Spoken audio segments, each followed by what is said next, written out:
There's news that my husband's hometown is going to be demolished for redevelopment. He said if we got a fake divorce, we could each get compensation for an extra property. I agreed. He tricked me into leaving with nothing, and then immediately married his cousin, Eugene, who is also a civil servant. I made a scene, I raised hell, they deceived me and led to my demise. Once more, I opened my eyes. I found myself back on the day of the sham divorce. This time, I'm going to make them pay. 01. Shinzimo threw the divorce papers in front of me. Sign it, we'll go through the formalities tomorrow. This isn't the first time he's brought up divorce. Several times before, I hesitated and didn't go through with the divorce, telling myself I didn't want our child to grow up in a single-parent home. I love this family, but what about him? As I looked at the handsome, still somewhat attractive man before me, the illusion was completely shattered. I gave a light laugh. If you want a divorce, fine, but you leave with nothing. Shinzimo adjusted the silver-gray glasses on the bridge of his nose, his voice thick with anger. You Zhou, what's gotten into you? I'm perfectly sane. I know exactly what I want. If you want a divorce, it's simple. Just agree to my terms. Shinzimo had a successful career, and now his hometown was slated for redevelopment. He was truly riding high. I knew he looked down on me. He looked down on my circumstances, yet he married me when he was penniless. I was the silly girl who struggled through those lean years with him. That's how he later landed a civil service job and his career took off. Please, as if a man like him has any conscience to speak of, I sacrificed my career for this family, taking care of the elderly and the children, while he was out there having his flings, hiding and deceiving me all the way until after the divorce. It took me nearly losing my life, fool that I was, to finally see him for the monster he truly is. A man like that, I want no part of him anymore. I can't stand living this godforsaken life with him for another day, but he's not getting out of paying back a single cent he owes. 2. Seeing I wouldn't budge, Shinzimo escalated things, criticizing my clothes and appearance. What would a housewife know about anything? Everything in this house was bought with my salary. You haven't worked in years, so how dare you expect me to walk away with nothing? It's just a divorce on paper.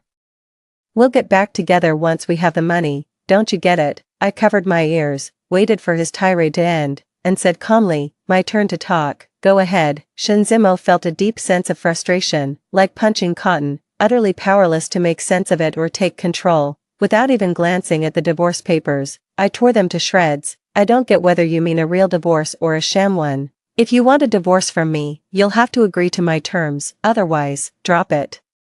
His brows furrowed deeply. You're being ridiculous. It's just a paper divorce so we can get more money. Don't you understand that money doesn't grow on trees? You have no idea how much I have to put on a smile and down drinks with people just to earn a living out there. I cut him off. I acknowledge your contributions to this family, but a louder voice doesn't make you right. I've been putting in my share for this family at home too. I handle every single thing at home by myself. Shinzimo just has to go to work, that's all, and he's the one who has it hard. I think it's that woman of his on the side who can't wait. She's in a hurry, wanting me, the lawful wife, to step aside and give up everything for them, as if such a sweet deal exists in this world. Well, I'm in no hurry. I can play the long game with him. It's not like I'm in a hurry anyway. After all these years of marriage to him, I've always put the family first, forgetting I'm a person with my own needs. The way he's now using my flaws against me has made one thing perfectly clear. A man's love can change in the blink of an eye. It's true that he once loved me. It's also true that he has now fallen for his subordinate, Eugene, while still married, and Eugene happens to be my cousin. That is the part one find most unacceptable and utterly repulsive. I have zero tolerance for betrayal. My assertive attitude clearly displeased Shinzimo. He took off his glasses, his face turning grave as he said, "You Zhou, can't you just settle down and think about what's best for this family for once?" His tone softened, coaxing me as he said, "I am a man, after all. It's only right that the family assets are in my name. What use does a woman have for so many things? You're just making it more complicated." I gave a cold laugh. I don't mind the complication. Can't you think about this family for even a moment? I couldn't be bothered to argue with him any longer. Shinzimo would never agree unless I had something on him. Unfazed, I opened my WeChat moments and pulled up my cousin Yu Yin's profile. Look at my cousin. She's dating a guy who gives her everything she wants. So how come when it's my turn, after marrying you and giving you a son and a daughter, I'm not worthy of asking for anything? We're both women. If this is supposed to be a fake divorce like you said, Why are you being so stingy about the assets, unless you actually want to make it real? I made a pointed, double-edged remark about a certain man. Before Shinzimo could spout any more chauvinistic nonsense, I immediately pulled up my cousin's social media feed. Shinzimo panicked. His usually aloof expression was now full of awkwardness as he tried to explain. She's just a young girl. What's the point of comparing yourself to her? A married woman. Humph. We're all women. So why can't we be compared? Who's to say one is any better than the other? It's just Shinzimo, taken with some young, pretty thing, looking to ditch his old hag of a wife without spending a single penny. I understand the whole every man for himself when disaster strikes thing, but him putting on airs and acting all high and mighty with me is really getting on my nerves. So, are we getting a divorce or not? If not, then go to work and keep yourself busy. You're absolutely hopeless, you lunatic. Shinzimo never expected me to make such an outrageous demand. He was so furious his heart was pounding, and it took him a long time before he finally called his parents. I watched coldly as he sent for reinforcements. 3. I don't know how other people's divorces go, but if I'm getting a divorce, there's no way I'm leaving with nothing. Even if I were a fool, I would never end up begging on the streets with my 2 children in tow. Having failed once before, I know how harsh reality can be. Money and a home are more important than anything, not to mention both children are in school and need financial support. In my past life, Shinzimo used money to control me, threatening to cut off the 3,000 yuan monthly allowance if I dared to cause a scene at his workplace.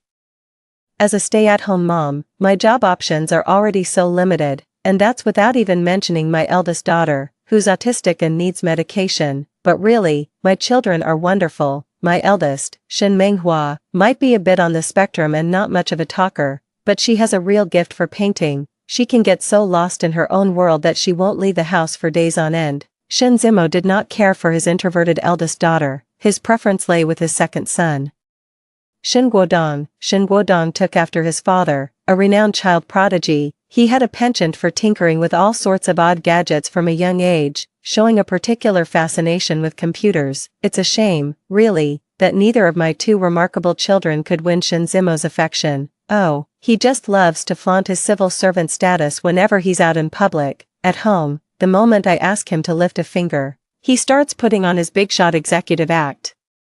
All that nonsense about a gentleman stays away from the kitchen. What? Are they celestial beings sipping divine nectar up in the clouds, never needing to use the toilet? Getting a divorce carries a social stigma. I didn't have the kids come home. I specifically called their teacher to let them stay at school for the weekend, so I could take a break for myself and go out to get all dolled up. I used to be far too frugal. Shinzimo never gave me enough money for the household expenses, so I had to find ways to scrimp and save. I'd cut back on spending, and then the next month, Shinzimo would use one excuse or another to cut off my funds. Over time, after having to ask for money so many times, my heart just grew cold. I couldn't be bothered to argue with him, so I'd just send him a screenshot of whatever I bought and have him pay for it. Thankfully, the kids have all been quite driven. Shinzimo never skimped on their education and studies, which is the main reason I've been able to stay with him all these years. I used to think it was normal for a man to have his flaws. Everyone has shortcomings.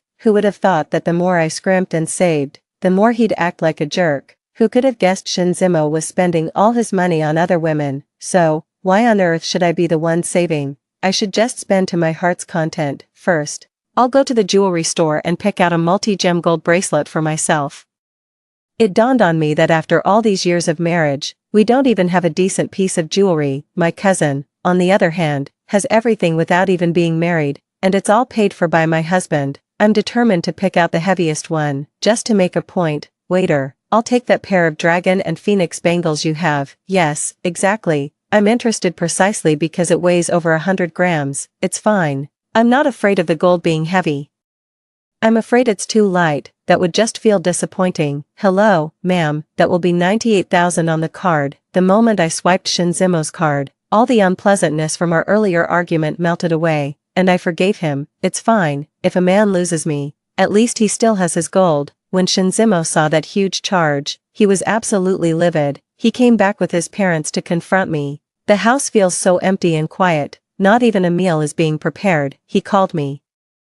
I've already blocked him. By the time we got in touch, it was already the middle of the night, and the police had brought them to my hotel to find me. I was sleeping soundly in my hotel room when I saw a crowd of people gathered around. I chuckled and said, "What's all this commotion in the middle of the night? Can't you sleep?" Shinzimo pointed a finger right at my face and said, "Yujo, you've got some nerve. Not only are you trying to swindle my house in this divorce, but you also cleaned out my bank account. What on earth did you buy today?" "To buy myself some happiness." In Shinzimo's eyes, I've always been the image of the ideal woman. All these years, I've devoted myself heart and soul to this family. He trusted that I wouldn't spend recklessly, which is why he gave me the family card, so he was absolutely furious. 4. Shinzimo saw the gold bracelet on my wrist. He was stunned and horrified. Pointing at me, he yelled, "You wasteful woman. Take that bracelet off right now and give it to my mother." I sneered and asked him, "Are you out of your mind, Shinzimo? For a civil servant, you should know better. Don't you realize I was spending our marital assets? Was it really necessary to send the police after me for something so trivial?" I turned to the officers and said, "Officers, this is a false report. As a public servant, he's wasting valuable resources. Aren't you going to take him in for that?" "No way." The moment they heard Shinzimo might be arrested, his parents couldn't sit still. They stopped eyeing my gold bracelet with greed and instead started sweet-talking the police. I looked at Shinzimo's disheveled state and sneered, "Does it hurt? Good, it should hurt. Back then, I practically groveled at your feet, begging for our child's expenses. Remember how you humiliated me? Now you think you can just kick me out with nothing. Do you really think I, Yujo, am that naive and easy to fool? Let me make this clear, Shinzimo, whether your family's old property gets demolished or not, I'm getting every single penny that's rightfully mine. If you make my life difficult, I'll report you. Don't test me, Yujo. How dare you?" Why wouldn't I dare? I kept biting my tongue for this family, enduring until I was practically a ninja turtle, and all I got in return was their attempt on my life. The kind Yujo is dead. From the moment I was reborn, I became this family's harbinger of death. They pushed me around and humiliated me for the last time. I pulled out the divorce papers I'd already printed. "Sign it." 5. The kids, the money, and the house are mine. If you want to be with me, we can always remarry later. If you don't, that's fine too. You will pay the alimony. If you dare cut me off, I swear, the next day I'll take the kids to change their last name. I pushed him impatiently. Just like all those times before when he wanted a sham divorce for that rural property development, I couldn't care less about the development. Even if we tear it down, I'll keep it for our children. Shinzimo's face was like a thundercloud. I need to think this through carefully. I didn't want to drag this out with him. You have until tomorrow morning. Think it over and get back to me. Of course, you could also choose not to contact me. I'll just take your card and go on a shopping spree with our marital assets. I'm sure you know better than I do that jewelry isn't considered a divisible asset for the husband in a divorce settlement. By the way, Shinzimo, I've got nothing to lose. Do you? 06. Shinzimo didn't get in touch. I know he's betting I won't dare to do anything to him.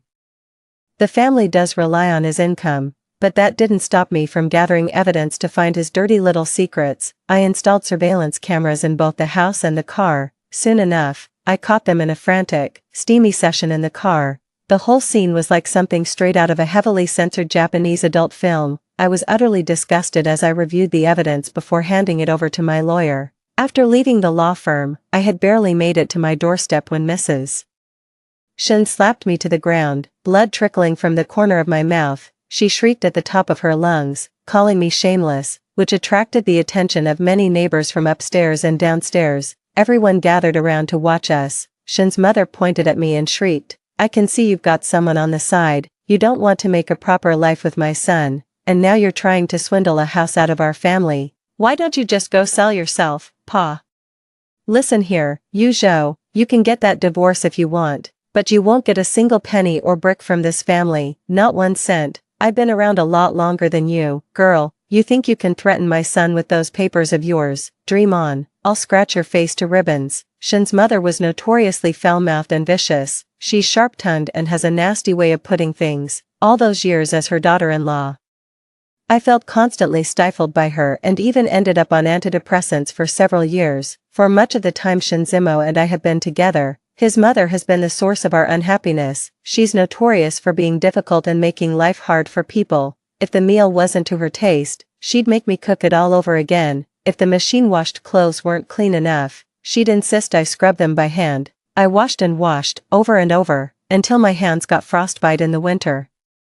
When I finally got pregnant, she started having me do handicrafts. She claimed she couldn't move her body, but her hands were just fine, so she had me making paper boxes by hand. It was because of her torment that my first child was almost miscarried. I've always suspected my child's autism is linked to the abuse she put me through back then, yet she pins all the blame on me. She blames me for not giving the Shin family a son, not even half a year after our first was born. They started pressuring me for a second child. She even went so far as to poke holes in our condoms. All these years, one disgusting thing after another, my resentment towards her grew even deeper. I didn't let her finish. I stood up and slapped her across the face. Good heavens, the daughter-in-law is hitting her mother-in-law. I don't want to live anymore. With that, she threw herself to the ground, planning to stage an accident. The whole farce eventually brought the police to the scene. I don't care if people laugh at me. It's not like I'm the only one making a fool of myself. Shinzimo rushed over in a panic, and the first thing he said to me was an accusation. Yuzhou, you've really gone too far. How could you bully my mother? She's an elder, you know. Every time I have an argument with his parents, he always blames me without a hint of remorse. I could predict his next line even with my eyes closed. He would accuse me without even hearing my side. Always taking his mother's part and demanding I apologize to her. It's never over until my dignity is ground into the dust, but this time, I won't, I said. Shinzimo, your mother hit me first. I was just acting in self-defense. I know you're a filial son, but you should know there's a security camera at our door. I've already handed the footage over to the police. After reading it, Shinzimo said angrily, my mother is an elder. What's the big deal if she hits you once? You're young and strong, and she's old. How could you hit her so hard? Have you no respect for your elders or any sense of decency? I just laughed and slapped him right back. As he seethed with anger, I smiled and explained, oh, so you can feel pain. I thought you were made of iron. You're right. What harm could a little thing like me do? Even if I hit you. The smile vanished from my face the moment I finished speaking. I scoffed coldly at him. Don't get mad. I'm just being polite. 07. Shin's mother was about to say something when Yuin, standing behind Shinzimo, pulled her away. Shinzimo said, a divorce is fine. You know my parents prefer having a grandson, so how about we compromise? We'll put the house and all the assets in our child's name. Agreed, but we need to sign a contract stating the property cannot be touched until the child turns 24. Also, the compensation you're offering must be paid in one lump sum. We'll put it directly into a fixed-term certificate of deposit. Shinzimo, seeing how ruthlessly I was scheming, lost the last shred of his patience. He finally showed his true colors and said, you really do love money more than life itself. No wonder you got divorced in middle age. I'd like to see what man would want you after you leave me. You can just spend the rest of your life alone and miserable. I let out a soft, derisive laugh. Shinzimo, why the sudden drop of the act? Wasn't this supposed to be a sham divorce? Couldn't keep your true feelings bottled up, could you? Or have you just given up the pretense entirely, brazenly parading your mistress here to flaunt your shiny new, younger model? The divorce isn't even finalized, and here they are, cozying up to Shin's mother right in front of me. Do they really think I'm that stupid, Yuzhou, that I can't see they're in cahoots, plotting something nasty and trying to walk all over me?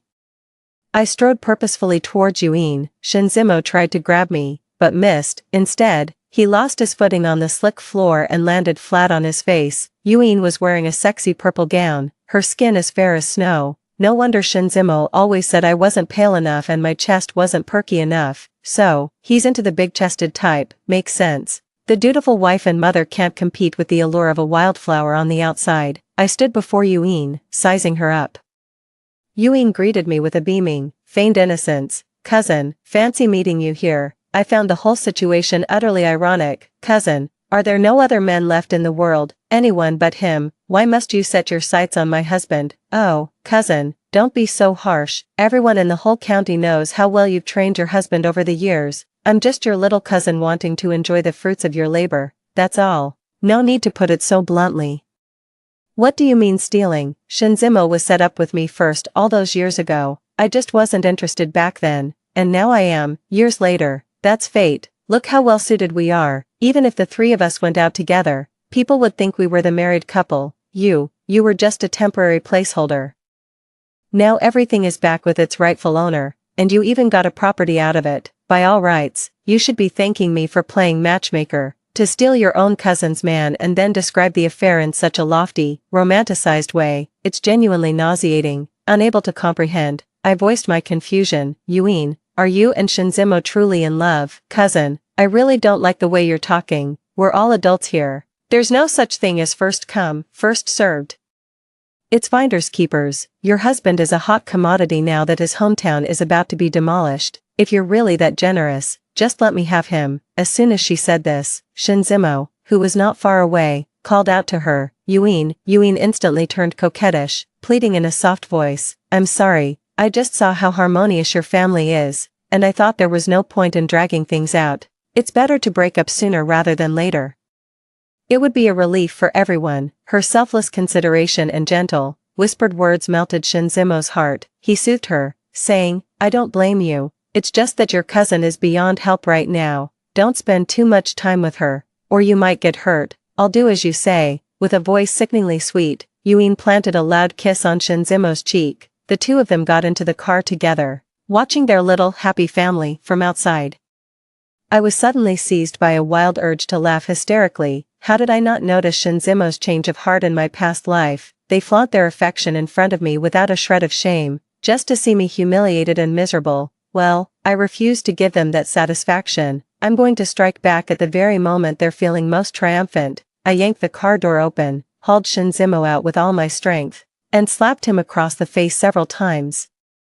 If you want to make my life hell, then nobody gets to live in peace. 8. Shinzimo was stunned by my blow and didn't move for at least 3 minutes. When he finally came to his senses, he scrambled up from the ground, ignoring the dust all over him, and grabbed my wrist. With a look that could kill, he snarled, that's enough. His family doesn't care about my dignity or what will happen to the child without a father. So why on earth should I stop? I refuse. I've changed my mind.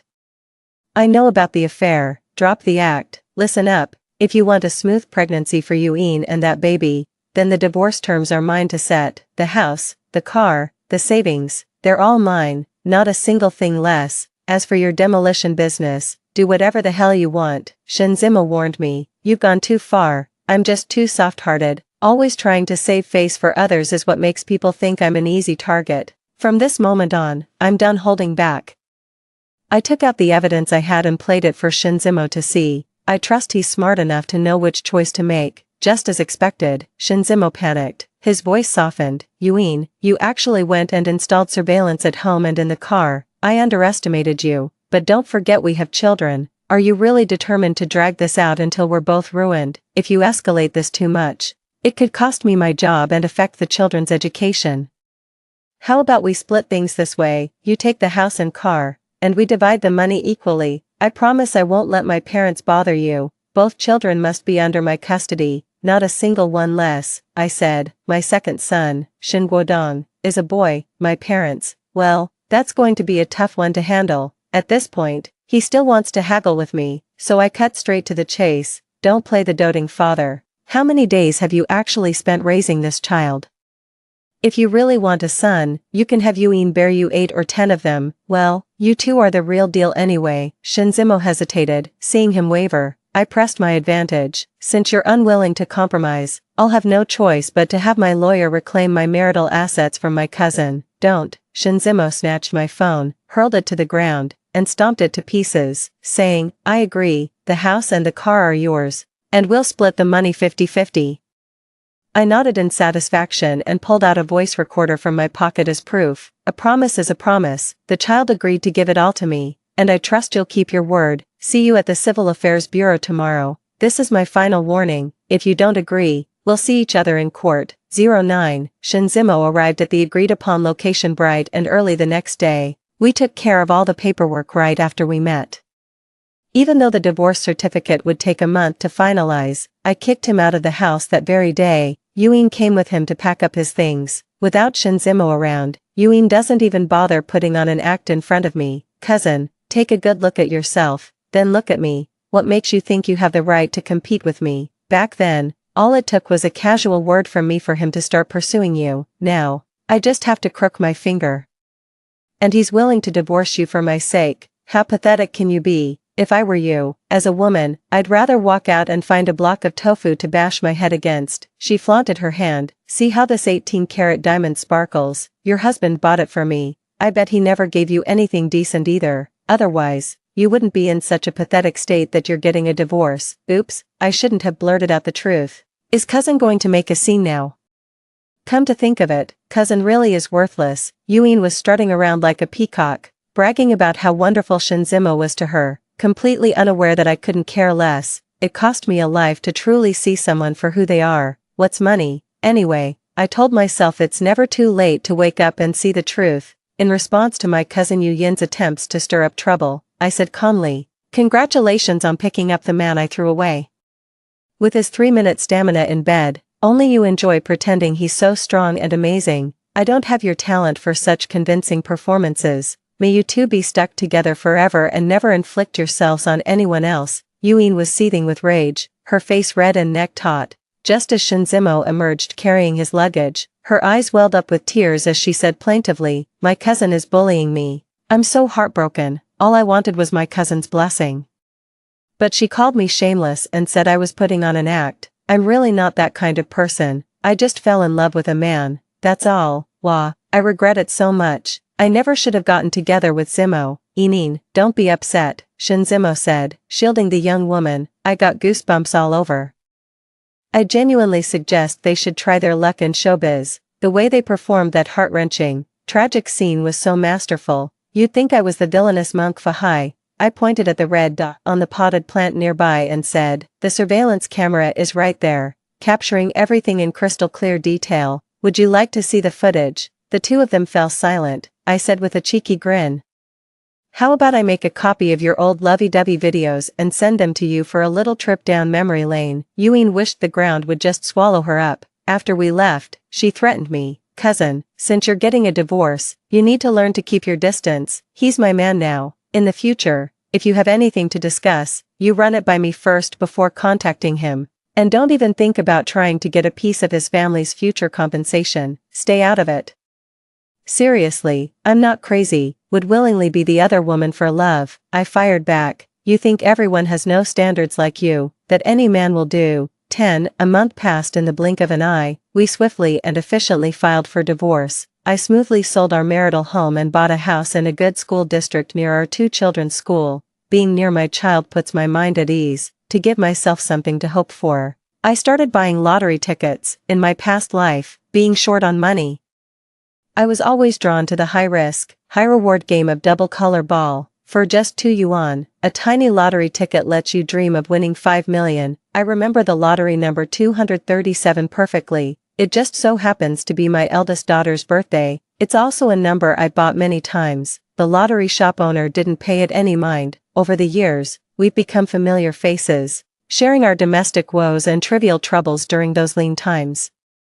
I'm really grateful to the lottery shop owner for the advice he gave me. I said to her, "Boss, I have a feeling this time, I'm definitely going to win the 5 million. The lottery shop owner just laughed. I've heard that line from more than one person. It's practically a catchphrase now. I tried again. "Just trust me this once." The lottery shop owner patted my shoulder. "I believe you, but I don't want to buy a ticket. If you win the 5 million, just give me 50.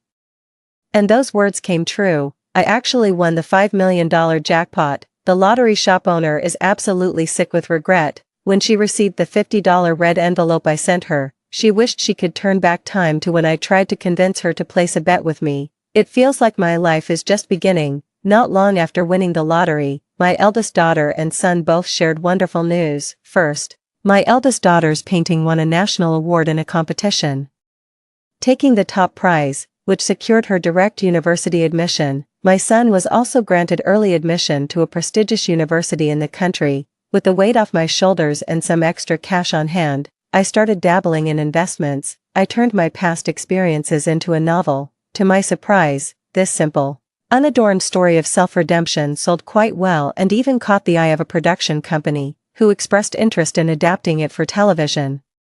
This immediately piqued my interest. I proposed a meeting with the production company, intending to invest in the adaptation of my own book. "If you're short on money, I'll cover the difference." This low-budget series, released as a web drama, unexpectedly became a hit all over again. for a time, I was riding high. In just 3 short years, I transformed from a housewife into a successful woman. I wouldn't have recognized my ex-husband in such a sorry state if I hadn't run into him. After all these years, he seemed like a completely different person. Gone was his former refinement. He now looked like a greasy, middle-aged man. When he saw me, he eagerly came over and got all up in my space. I shot him a look that said, "Don't even think about it." He persisted, pleading with me in a desperate tone, "Yujo, it's been so long, can we talk? We have nothing to talk about, please, don't. We still have 2 children to think about." Just mentioning the children makes my blood boil. What kind of man are you, Shinzimo? We agreed on the alimony. Where are you now, Yujo? I know I was wrong. After our divorce, things just kept going downhill. I never expected your cousin to marry into my family just to live the high life. She quit her job, does absolutely nothing around the house, and just lounges at home like she's the queen. My mother waiting on her hand and foot wasn't enough. She insisted I, who has a job to go to, accompany her to every prenatal checkup. When I refused, she'd show up at my office. After a while, my boss stopped giving me any real work. I thought the drama would stop once she had the baby, but no, she had a sickly child who's constantly in and out of the hospital, racking up bills, and with a heart condition on top of it all. Where on earth am I supposed to get that kind of money? That look of utter dejection on his face brought back memories, when I had to ask him for money. I was just as pathetic, anxious, and uneasy as he is now, always having to watch his mood. If he ever got angry or his expression darkened, I would be terrified. It ingrained in me a habit of avoiding eye contact that I couldn't shake for the longest time. Now the tables have turned. Seeing him act like a servile lackey fills me with immense satisfaction. I asked, knowing full well the answer. Didn't your family's property get demolished for redevelopment? Don't even get me started. They've been talking about demolition for years, and it still hasn't happened. Over this, I've had countless fights with Yuin. She's not easygoing like you. She'd keep me up all night arguing, throwing things, cutting the power, a real shrew. I've finally seen the light. Yuin is completely wrong for me. You're the only one who brings me good fortune. I really want to see you. Just looking at you brings back all our old memories. And we have 2 children, both raised so well and accomplished by you, Yujo. For the sake of our children, could you give me a chance? Could you find it in your heart to forgive me, just this once? Shinzimo got down on one knee and proposed to me. I saw it clearly. The ring he used was exactly the same 18-carat one I saw Yuin wearing a few years ago. Yu Yin's words from back then still echo in my ears. I sneered at him. A good horse doesn't turn back to graze on old grass. There's no chance for us. Don't go. Shinzimo pleaded from behind. You're the only one who can save me now. No wonder he's so devoted. He's just after a piece of the pie. I stopped in my tracks, listening to his confession, and remembered the little acts of revenge I'd taken against them when I had money. I discreetly had someone report that the timing of their child's birth was off, which proves they were having an affair while we were still married. Their department takes a very strict stance on inappropriate relationships between colleagues. This is because a former senior leader there began embezzling due to an affair with a female subordinate, so Shinzimo and the others walked right into a trap. It was only a matter of time before they were both fired. Shinzimo and Yuin are both big spenders. Once they lost their jobs and ran short of money, they were prime candidates for a gambling addiction. I just had a few people put out some feelers, and Shinzimo took the bait without a second thought. He has no one to blame but his own lack of self-control. I heard from my people that Shinzimo later took up with another young woman on the side. She was even younger and more docile than Yuin, and they say she bore a slight resemblance to me. They were at each other's throats. The 2 of them were stuck in a dead marriage, staying together only because of their sick son. I stopped keeping tabs on them after that. As luck would have it, he walked right into my line of fire. All my old and new grievances came to a head, so I called security. Shinzimo was forcibly escorted out. He was shouting and yelling my name the whole time. After that, every few days I would hear news of him, and then Shinzimo would show up right in front of me. Hearing those nauseating sweet nothings was the ultimate insult to me. I might as well travel abroad and not come back. 11. Shinzimo saw that this approach wasn't working with me. He tried to win over my children. On the day they came of age, I told them the truth. They were tougher than I had imagined. I had taken them to find Shinzimo's house. They saw their former father holding a baby, cooing and calling it son. In that moment, they hated this father for his heartlessness in abandoning us. I said to them, your father doesn't love you. He loves his new wife and child more, he doesn't want us disturbing their lives, and he hasn't paid a cent in child support since the divorce. I think you should know that if you ever see him again, you should just call him uncle." My two children nodded understandingly, indicating they would not see this father again in the future. So, that path with Shinzimo is also a dead end. The children simply won't see him at school. Whenever they hear the name Shinzimo, they say they don't know him.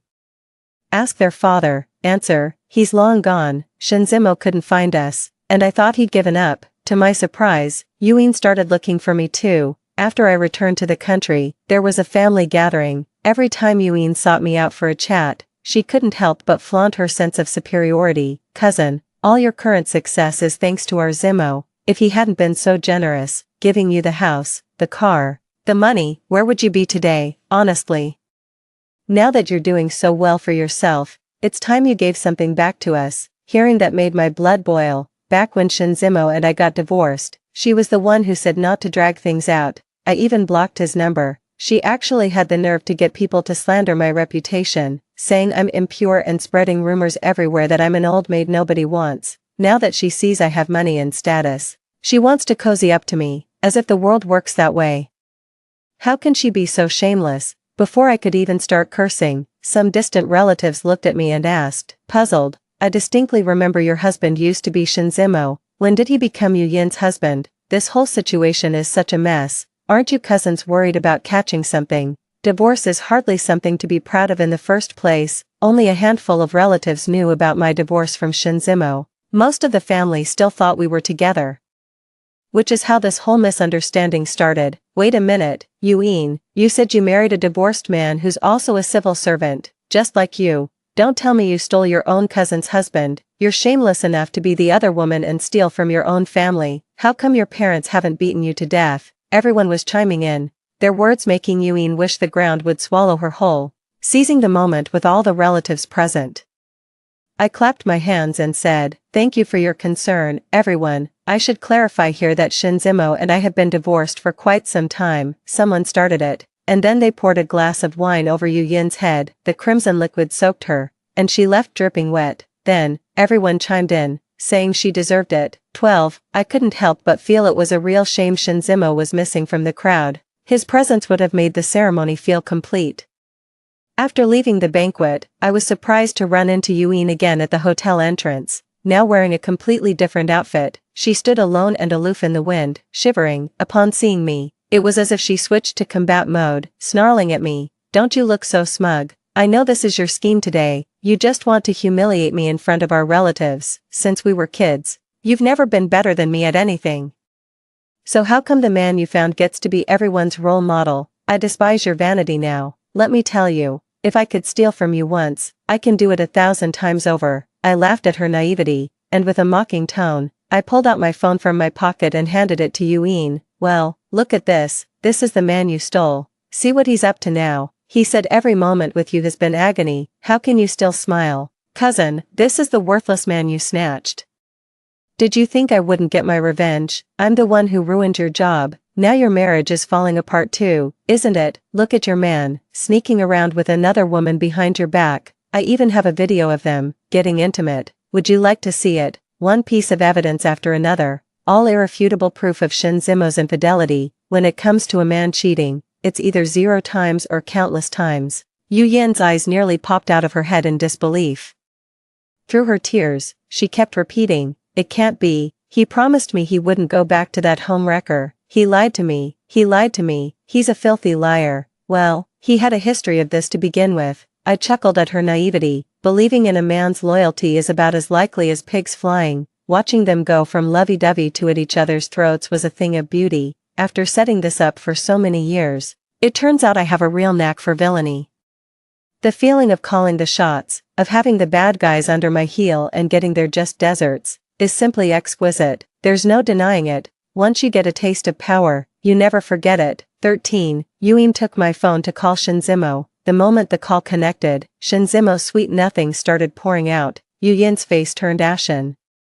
She didn't even let him finish before she started yelling into the phone, "Shinzimo, you're such a despicable man." She exploded on the spot. "For you, this worthless man, I cut ties with my parents, lost my job, and stayed home to take care of your whole damn family, and this is how you repay me, by cheating. Are you even human? You're worse than an animal." Shinzimo was taken aback for a moment. He glanced at his phone, his tone laced with a threat. "Why do you have Yujo's phone? What have you done to her? She's your cousin. We were once married. You can't just rudely take someone else's things like that. Apologize to her right now. Listen to me. If you dare lay a finger on Yujo, I won't go easy on your son. How dare you? I'm your wife now. Yujo is just your ex. Why do you care so much about her, even sending her that kind of text?" "Shinzimo, tell me the truth. Do you regret marrying me?" "Yes, I do regret it. I regret marrying a jinx like you." Yuin burst into tears, calling him heartless. I couldn't be bothered to listen to this deranged couple's nonsense. It was an insult to my ears. Yuin was still crying nonstop and wouldn't give me back my phone. I was speechless. And then, as if she had the right after all that crying, she turned on me and demanded, "What tricks did you use to seduce my man?" "No way. If you don't have a mirror, you must at least have some urine. At the very least.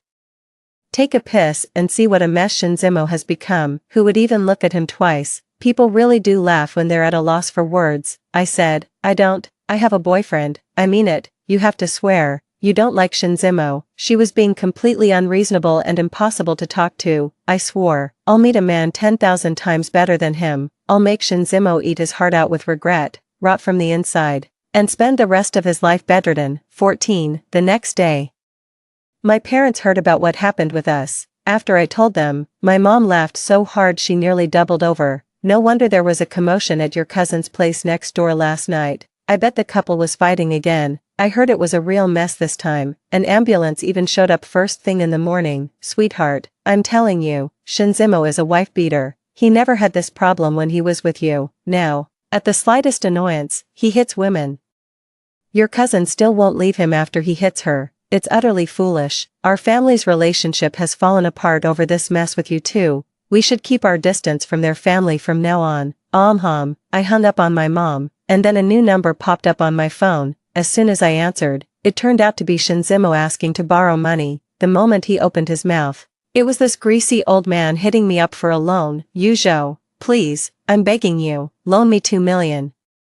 I glanced at my phone. Definitely not a hallucination. In broad daylight, someone's asking to borrow 2 million like it's as easy as buying a cabbage. "If you want me to lend you money, what collateral do you have?" "Just an IOU. What assets in your name can actually be seized?" Shinzimo perked up at the hint of a chance. "I have nothing." I chuckled. "You shouldn't be coming to me. You should go to a lottery shop. They can sell you that dream for not just 2 million, but 5 million. With that, I hung up the phone. 15. Shinzimo seemed to have latched onto me. Every time I stepped out, I'd run into him. He was constantly finding new ways to borrow money from me, even resorting to getting down on his knees with practiced ease. One rainy day in our neighborhood, I saw him standing alone in the downpour. I have no idea what he was trying to pull. The security guard downstairs said he was doing some kind of live stream to save his wife and kids, and even set up a crowdfunding page. All I can say is, trouble follows the wicked. What goes around comes around. With his shameless, couldn't care less attitude, he's a real piece of work. My life is as wonderful as ever. 16. My mom set me up on a blind date. He's around my age, a wealthy but uncultured guy who's still single. I thought it was a lost cause from the get-go, but my mom insisted he was a real catch and that I'd be missing out if I didn't meet him, just for my mom's glowing praise. I figured I had to at least give it a shot and meet him. So, how did the meeting go? My inner middle-aged schoolgirl's heart just about melted. This middle-aged hunk is actually quite good-looking. I really can't figure out why he's still single at just 40. Maybe there's something wrong with him, the guy said. To be honest with you, I can't have kids. Me, seriously, looking ashamed, the guy said. I've been on a lot of blind dates. The women are fine with me at first, but as soon as they hear I can't have children, they start looking down on me, like I'm just a pretty face with nothing to offer. But that's not true. I'm just, well, you'll find out if you ever give me a chance. My jaw dropped. The big boss clearly took a liking to me too, and he didn't hold back in showing off his means. With a clap of his hands, the bodyguard standing not far behind him brought forward 8 crates of asset documentation. The first crate contains property deeds. I own homes all over the country. I don't have many hobbies, but I do love collecting real estate. Sometimes, when I'm feeling down, I just want to move to a new city and start fresh. The second chest contains the gold bars I prepared. I don't know what the person I'll marry in the future will be like, but I know gold will never change its heart. It's just like me, steadfastly waiting for my other half, a full 10 chests. I've turned into a complete money grubber. I automatically equated the handsome middle-aged man before me with the god of wealth and decided to ask him out. The more we communicate, the better we get along. I find our emotional connection grows stronger and more harmonious. He understands the challenges of running a business and teaches me how to achieve big results with limited resources. It has to be said, when people are on the same wavelength, they just click, no matter the situation.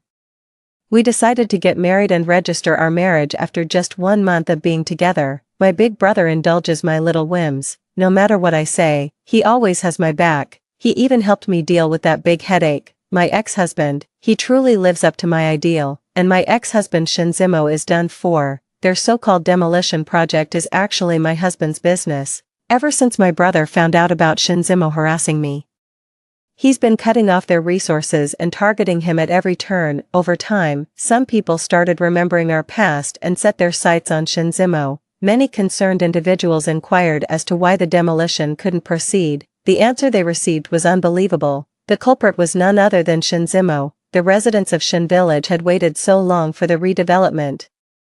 Upon learning it was cancelled, they were so furious they could have torn Shinzimo limb from limb. In the end, Shinjia Village drew lots and decided to sever the branch of the family line represented by Shinzimo's household. In other words, the village committee supports excluding Shinzimo's family from the future demolition and resettlement plans. Shinzimo objected, but it was no use. Before long, he watched helplessly as a former neighbor became a millionaire, while he remained penniless. The more resentful he grew, the more intense his conflicts with Yuin became, until one day, after drinking, they played with fire and met their end by jumping from a high-rise. Only then was that chapter of the past finally closed. Meanwhile, my own life continued on, blissfully content. 17. A few more years passed. My husband treats me like a princess. He does everything according to my wishes, and most importantly, he's willing to transfer all his assets to me. I said to him, "Thank you for marrying me. My children will treat you as their own father." "Do you really mean that?" I nodded, watching as my husband became overwhelmed with emotion. He held me and vowed, "Let's get it notarized. All my money, from the past, present, and future, is yours. I've chosen you for this lifetime." The end. Story 2. After being beaten to death by domestic violence, I was reborn and returned to the age of 18, the year when I loved him the most. That year, with my hands in my pockets, I had never seen a more obsequious person than myself, but this time, that gloomy teenager who was isolated by the whole class grabbed my hand. His eyes were red as he said, "Ning Bao, don't like Heat Songwei, you will die." 1. Heat Songwei's fist landed on my face without hesitation. My whole body was already in extreme pain, and my vision was stained red by my own blood. Even crying had become a luxury, until Heat Songwei raised his foot and stomped heavily on my head.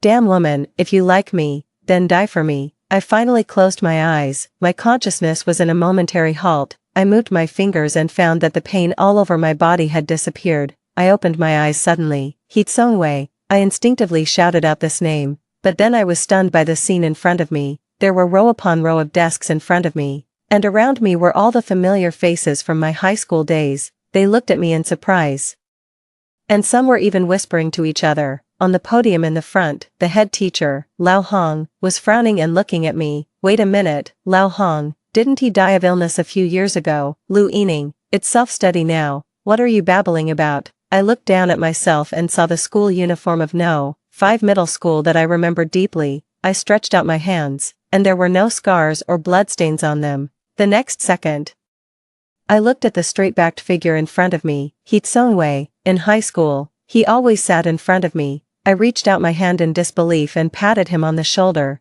That familiar face turned around, showing a vaguely familiar helpless expression. I covered my mouth in horror and let out a scream. After clearly seeing Heat Songwei's face, fear mixed with hatred welled up in my heart. This time I was finally able to confirm that everything in front of me was real. This was the year when I loved Heat Songwei the most, and it was also my long-lost 18th birthday, too. The day when the college entrance examination ended always appeared in my mind. That day was the last time I confessed my love to Heat Songwei. I said. Hitsungwei, I won't come to you anymore in the future. If you really can't like me, it doesn't matter. Let other boys take care of the matter of liking me. Hitsungwei showed a flustered look for the first time, and he grabbed my hand. Lu Yining. You provoked me, and now you want to leave. Starting from that sentence, I, the obsequious one, became Hitsungwei's girlfriend. I thought that my long and lonely secret love had finally come to an end. Still in a daze, in the office, Lao Hong's angry shout brought me back to my senses. At this moment, Lao Hong was still that chubby guy, not like in that black and white photo, tortured by illness and so thin that he was unrecognizable, although he was very strict. He was our favorite homeroom teacher. Yining, you are all adolescent boys and girls, it's normal to have someone you like, but my advice to you is to focus on your studies at this stage. Your future is more important than anyone else's. If it were before, I would definitely not have taken these words to heart. Before, Lao Hong also said these words to me. At that time, I only thought that my love was greater than the sky, and the people I missed in my youth would never come back. But now I don't think so. Only after experiencing it myself can I truly understand that Lao Hong really has my best interests at heart. My nose was sore, and I was very touched. Okay, teacher, I know I was wrong. Lao Hong nodded in satisfaction. Then, he turned to the other side. And you, why have you been picking a fight with Hitsungwei recently? You've been chasing after him and hitting him all day long. Who was he hitting? Hitsungwei. Only then did I notice that there was another person standing on the other side of the teacher's office. That teenager had a tall and straight figure. His baseball uniform was torn with a long gash. He was holding a school bag in one hand, and there was a wound on his forehead. He was like a defeated wild beast, standing quietly in the corner. After a while, I remembered his name, Qin Jiashu. Qin Jiashu suddenly looked up at me, and I unexpectedly fell into those dark eyes.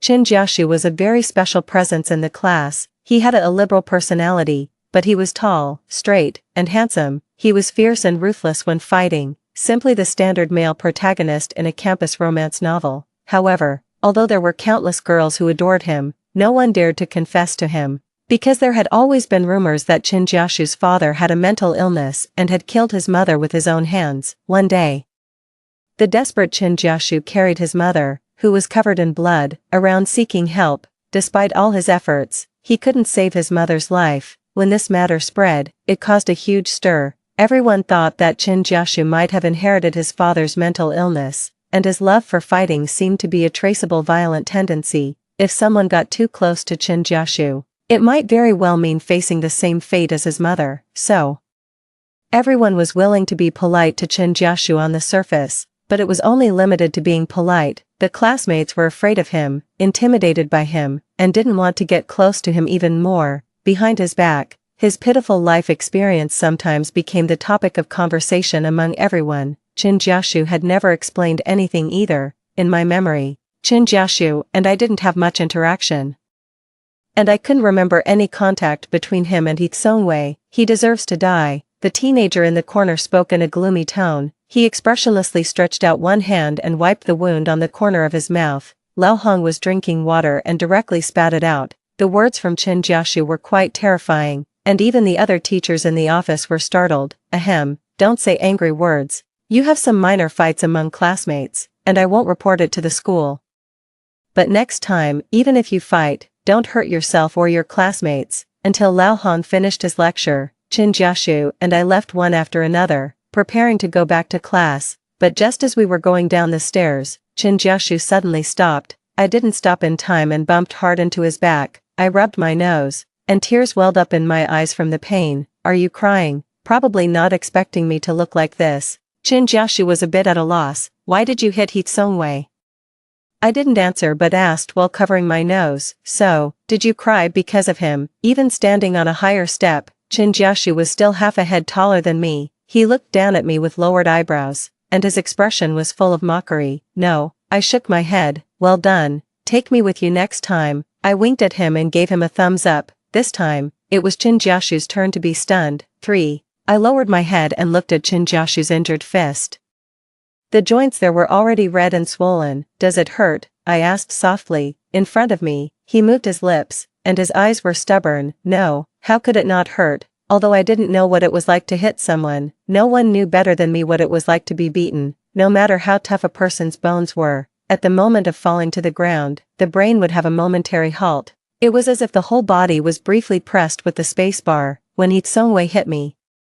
This feeling would be intertwined with fear, and over time, it would slowly be branded deep in my memory. I couldn't help but hold my breath. Then did you win the fight? I asked again. I pinned him next to the urinal in the boys' restroom. He was more seriously injured than me. Standing on the stairs, I suddenly laughed, and a sense of pleasure welled up in my heart. It was as if I was seeing that scene unfold before my eyes. Lu Yining, what are you laughing at? Chen Jiaxu frowned slightly. Of course, he wouldn't understand that I was laughing at Heat Sung-wei, who had always regarded himself as the favored one of heaven. In this second chance, his high school life that was surrounded by admiration actually left such a vivid mark. Chen Jiaxu, well done, you have to win every time in the future. I was just cheering. But as soon as the words left my mouth, a figure slowly walked up from below the stairs. Heat Sung-wei stopped in his tracks. His face was full of uncertainty. And it was obvious that he had heard the conversation between me and Chen Jiaxu just now. I wasn't sure what he had heard, however. This time, I was truly meeting the 18-year-old Heat Sung-wei again. The memories in my mind were like the pages of a book, being blown by the wind and stopping at the year when I loved Heat Sung-wei the most. I had done a lot of stupid things. For example, I requested a love song for him at the broadcasting station and finally high-profilely attached my own name, making the whole school know about it. I also once blocked Heat Sung-wei in the corner of the basketball court, stood on tiptoe, and gave him my first kiss. Amid the jeers of the crowd, Heat Sung-wei gradually blushed. I couldn't tell whether the expression on his face was anger or excitement. I only remembered that Heat Sung-wei desperately wiped his mouth with the back of his hand, and finally, his face changed, and he rushed towards the restroom. His basketball team teammates almost laughed themselves to death, saying that Heat Sung-wei must have been made to vomit by my kiss. At that time, I was not afraid at all, thinking that everyone's ridicule would only make me move forward more bravely. Heat Sung-wei was originally the school heartthrob, and such a title made the story between us more spreadable. I recklessly announced my love for him to the whole world. At that time, in the face of my repeated confessions, the expression on Heat Sung-wei's face was exactly the same as it was now. The two faces of Heat Sung-wei overlapped across time and space, and it seemed that nothing had changed. He still looked so impatient with me. After experiencing a long and painful married life, standing in front of him again, all I felt was fear. I was a bit uneasy and instinctively tightened my grip on Chen Jiaxu's arm. My such action made both Chen Jiaxu and Heat Sung-wei stunned for a moment. What are you two doing here instead of going back to class? Heat Sung-wei's tone was full of questioning. As the monitor, it was only natural for him to ask about attendance. Hearing this familiar voice, in the past, I would have been overjoyed, but now, I didn't even dare to meet his eyes, and my body was slightly trembling. It turned out that I had not only lost the ability to love someone, it seemed that I couldn't get along with Heat Sung-wei calmly anymore either.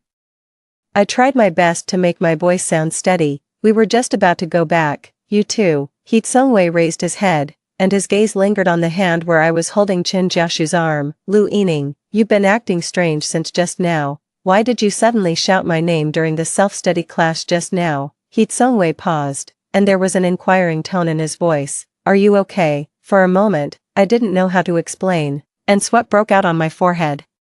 The more I was questioned like this, the more I wanted to escape. I didn't know if Chen Jiaxu sensed my nervousness. He moved his body and completely stood between me and Heat Sung-wei, blocking that inquiring gaze. She's fine. Just now in the office, Lu Yining promised Lao Hong that she would concentrate and study hard. From now on, you should stay away from her, Chen Jiaxu said coldly. Heat Sung-wei's eyes changed color, and his tone was unfriendly. What do you mean by that? Do I need to make it clearer? The mocking look on Chen Jiaxu's face gradually deepened. What I mean is, get lost, as far away as possible, even if it means dropping out of school or moving away. You'd better disappear completely from this world. Heat Sung-wei was completely enraged. I said, Chen Jiaxu, I don't think I've ever offended you, right? What do you mean by always speaking as if you want me to die? My tolerance also has a limit. I hope you speak more politely. The matter between me and Lu Yining doesn't need your interference. I know what I'm doing, and you should make it clear that it's Lu Yining who likes me. It's not that I'm chasing after her. At the end, as if showing off his spoils of war, Hee Sung-wei took a step forward and grabbed my arm. He seemed a bit unhappy and wanted to regain the upper hand in this way. Lu Yining, the class time is coming soon. It's still not too late for you to go back with me now. Don't hang out with such a bad student. I knew that Hee Sung-wei must have thought that I would go with him. The previous Lu Yining was indeed like a dog that was willing to wag its tail at Hee Sung-wei even without a bone, but now, in front of me, on one side was Hee Sung-wei's outstretched hand, on the other side, it was Chen Jiaxu's torn baseball uniform. I resolutely tightened my grip on the corner of my clothes, and my feet seemed to be rooted to the ground, not moving at all. 5. I held back my nausea and said, I have legs and can walk by myself, you don't need to worry about it. These words were like a dagger, piercing through Hee Sung-wei's confident mask. Even when I walked into the classroom side by side with Chen Jiaxu later and passed by Hee Sung-wei's desk, he was still looking at me with a bit of surprise. I was very different from before. Hee Sung-wei must also be unable to figure out what made me, the obsequious one, wake up. Did he really love me? With this second chance, I saw clearly the heart of the 18-year-old Hee Sung-wei. This wasn't love, he was just used to being looked up to with such adoring eyes by me. Once he lost someone like me who looked up to him, certain things would no longer have meaning. After all, this clown, could still find some amusement in my spare time, so. That's why he had that reaction when I confessed to Hee Sung-wei for the last time. If you love someone, you can feel the most passionate resonance of the heart in the first moment. Love isn't about sacrificing oneself meaninglessly over a huge amount of time, adding one's own tears and the self-esteem that has been exhausted, and humbly exchanging for it. The person you love must also love you equally. Unfortunately, I had to pay with my life to understand this truth, biting the tip of my pen. I searched through my memories and couldn't remember this scene on the stairs at all. Could it be that there was something wrong with my previous memories? I turned my head and secretly looked at Chen Jiaxu, who was sitting in the corner of the last row. At this moment, he was sleeping with one arm pillowed under his head and his eyes closed. He had a tall and straight-nosed bridge. His lips were slightly pursed, giving off a somewhat gentle aura. He was completely different from the Chen Jiaxu who could be deadly when fighting. Chen Jiaxu, what kind of person was he exactly? I knew nothing about the answer to this question. I didn't know Chen Jiaxu. To me, who had been reborn, he was like a blank sheet of paper. Just then, Hee Sung-wei, who was sitting in front of me, suddenly turned around. He said to me in a low voice, "Shall we talk after class?" I pretended not to hear him. After class. I grabbed my good friend and rushed to the school's convenience store. Only when I held the cup of milk tea that I missed the most in the depths of my memory did I finally feel a trace of joy in my heart. This was the most wonderful memory that should have been had in high school. Good friends who played and fooled around, the snacks I liked the most, the endless examination papers, the concerned words of the homeroom teacher, and a seemingly bright and promising future.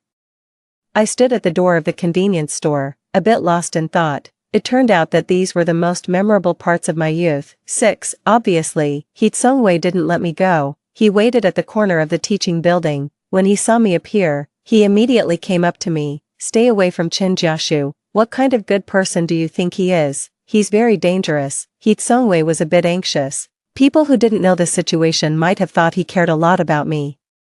My thoughts couldn't help but drift back. After we graduated from university, we quickly got our marriage certificate and held a wedding under the blessings and witness of our relatives and friends. This seemed like a happy beginning. In fact, from that day on, I stepped into a nightmare like an abyss. At first, Hee Sung-wei would occasionally say some rather harsh words to me. I didn't know why he would suddenly lose his temper. Every time I asked him, he would keep silent. However, Hee Sung-wei was a very macho man and would never take the initiative to tell me what happened outside. So at the beginning, when he lost control of his emotions, I just thought he was in a bad mood and often chose to endure it silently. I thought that changing from lovers to husband and wife always required more running in and tolerance. Perhaps with a little more time, we could get more used to married life. I never expected that later, Hee Sung-wei completely changed into a different person.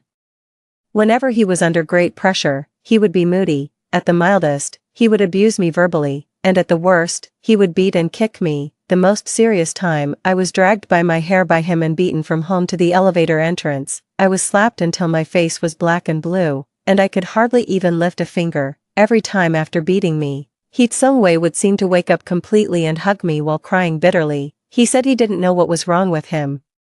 Every time he lost control, he couldn't help hurting the people around him, and I was the only one around him. He was willing to kneel down for me, slap himself in the face, and even bang his head against the wall. From this time on, I had already sensed that something was wrong. I wanted to stop this terrible marriage, but it was too late. I had already lost all the initiative. Hee Sung-wei tore up my divorce agreement time and time again, and his attitude towards me became even worse. He even used some means that I couldn't accept to humiliate me. Don't forget how you clung to me back then. These are all your obligations as a wife. Ening, I love you so much. In such repeated and confused words, he was gradually tearing my self-esteem apart bit by bit. I had long since extinguished the last glimmer of hope until I died. 7. I asked Hee Sung-wei, Chin Jiashu isn't a good person. Why? Because his father was a psychopath and killed his mother.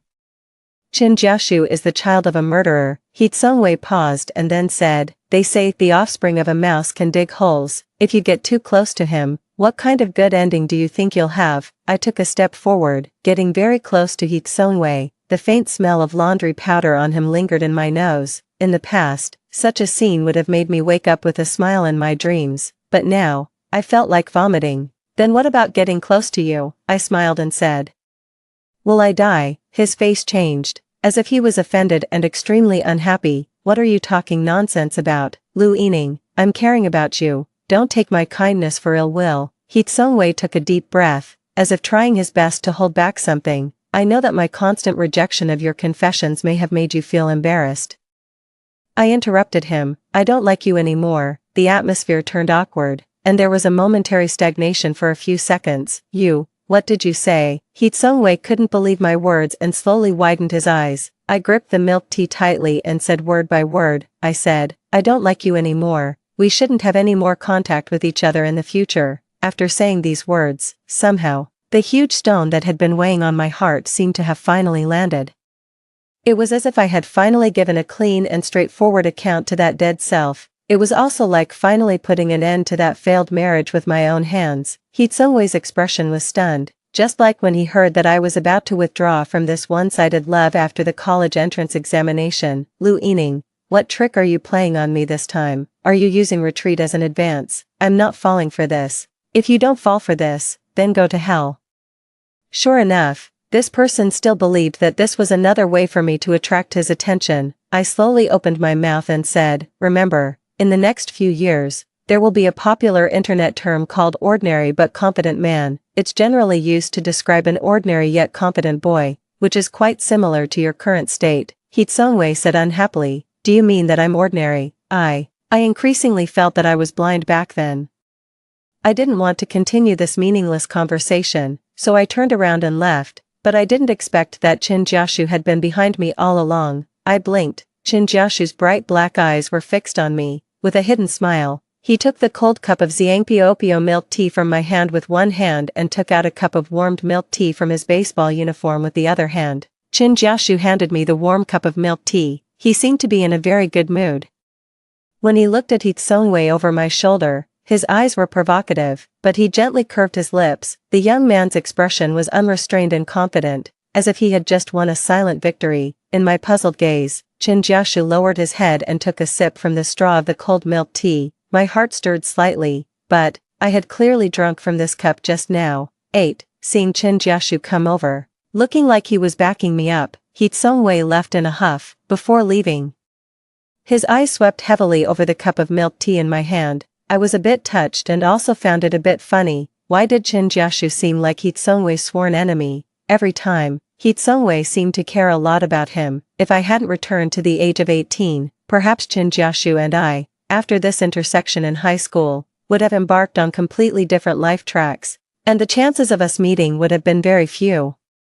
After getting into university and falling in love with Hee Sung-wei, the focus of my life gradually shifted to Hee Sung-wei. In this way, I gradually lost touch with my old classmates. In the class group, I would occasionally glance at the list and see Chin Jiashu's name. His black profile picture, which had remained unchanged for years, never said anything, as if he were a silent sculpture.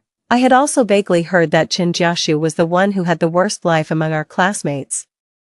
After graduating from high school, he didn't get into university and became a car mechanic. After that, no one knew where he was. This was all the information about Chinjiashu that I could find after searching through my memories. Chinjiashu drank up the cold cup of milk tea in one gulp. Looking at the familiar yet unfamiliar features of this young man, I had an indescribable feeling in my heart. Hey, Chinjiashu, how did you know that I like taro-flavored milk tea? Choked by my sudden question, Chinjiashu suddenly coughed, and even the tips of his ears turned slightly red. It was clearly the coldest time of winter, and he was wearing a very thin baseball uniform, but the milk tea in my hand was warm because of his body temperature. Chinjiashu was just about to speak, but I interrupted him. Anyway, thank you, what did you say? Chinjiashu seemed not to have heard clearly and leaned his head closer. I said thank you. Thank you for always appearing by my side in time. Chinjiashu was 185 meters tall. I thought it was because of the height difference that he couldn't hear clearly, so I stood on tiptoe, leaned closer to him, and was about to thank him loudly again, but the next second, with a mischievous smile on his face, Chinjiashu touched my head that I had leaned in. Lu Yining, if you really want to thank me, why don't you teach me how to study? When he touched my head, his movement was very gentle, and his eyes were filled with doting. I blinked. This small action was like a feather gently brushing against my heart. Obviously, this gloomy young man in the eyes of others seemed fierce and unruly, but when he faced me, he was always very cautious. I agreed to Chinjiashu's request. Back then, I was the top scorer in liberal arts at school. For Heatsongwei, I gave up my favorite school and major and settled for an ordinary first-class university, this time, if possible. I want to leave more love for myself, and my own dreams. Hearing that I agreed so readily, Chinjiashu asked, aren't you afraid of me? I was a bit confused. You also have 2 eyes and 1 nose. What should I be afraid of? Chinjiashu continued, just like everyone else. Are you afraid of me because I'm the child of a mentally ill person, afraid that one day I will lose control of my emotions and do terrible things to you? I shook my head. Chinjiashu, does it matter how I think about this? The most important thing should be your own heart. Don't listen to the voices outside, whether it was before or now. I have never had any prejudice against Chinjiashu because of his family background for a single moment. We are all born this way, and we can't choose our original families. Who isn't an ordinary person with their own flaws? My father didn't kill my mother. Chinjiashu stared at me, somewhat moved. After a while, he retracted his gaze and said lightly, I've never told anyone about this. You're the first. In a daze, I was actually a bit surprised. For so many years, he had been living under the label of the child of a murderer and had been isolated by everyone to some extent. Chinjiashu had never explained this matter to anyone, but only when facing me was he willing to pour out his secrets word by word. 9. I applied to Laohong to become deskmates with Chinjiashu. There had always been a tradition of mutual assistance study groups in the class. Laohong was very happy to see that I was focusing on my studies, and he was also glad that Chinjiashu had finally seen the light. Now, Chinjiashu was my new study partner. I asked him to sign a written agreement with me that he wouldn't fight easily in the future, and Chinjiashu obediently did as I said. After becoming deskmates with him, I realized that Chinjiashu was a person who would be very serious once he made up his mind to do something. When he said, please teach me how to study, he wasn't just saying it for fun. Chinjiashu was truly taking a very serious attitude to treat the matter of studying again. Every morning during the self-study class, his figure would be the first to appear in the classroom, and he would also help Laohong clean the blackboard spotlessly. I knew that Laohong had a very serious case of arthritis. Chinjiashu seemed to be grumpy towards the whole world, but in fact, he had a very kind heart. Even though the whole class thought he was terrible, he still chose to be a very good person. Everything was going smoothly, but Heatsongwei would always deliberately or inadvertently show up in front of me, especially after my relationship with Chinjiashu improved. I thought I had made it clear enough to Heatsongwei. But I didn't expect that my indifference made Heatsongwei go even further. One day, as I passed by the basketball court and was thinking about creating questions for Chinjiashu, the boys inside suddenly whistled at me. I turned my head and saw Heatsongwei's friends wearing meaningful smiles. Sister-in-law, where are you going? I immediately felt nauseous and had a physical aversion to this address. I've already made it clear to Heatsongwei that I won't pester him anymore in the future. Since he doesn't like me, there's no need for you to make jokes about us anymore. It's disrespectful to everyone. I confronted them with a serious face, until Heatsongwei came out dribbling a basketball. Recently, you've been getting so close to Chinjiashu that it's making me lose focus in class. You were the one who provoked me first, and now you want to stop it. I think I kind of like you, Lu Yining. I'm willing to give it a try with you, as long as you stay away from that psycho. 10. This person was really, as arrogant as ever. The last sentence annoyed me. Watch your mouth. Who's a psycho? He has a name. His name is Qin Jiaxu. Also, I did like you before, but so what? Does your name have to be engraved in my DNA? If I'm not with you, do I have to erect a monument for myself? Have some self-respect. Don't make me feel sick every time I think of you, if possible. I would rather this domestic abuser in front of me die. After all, he had done such cruel things to me.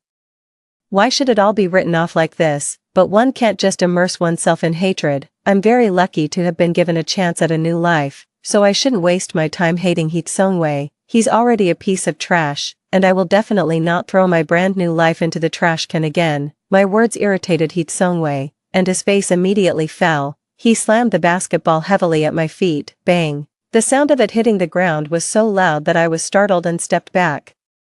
He Tsungwei strode forward and punched the wire mesh next to me. The distorted and familiar face in front of me once again brought me that suffocating feeling of being on the verge of death. Immediately after, He Tsungwei reached out and forcefully grabbed my neck.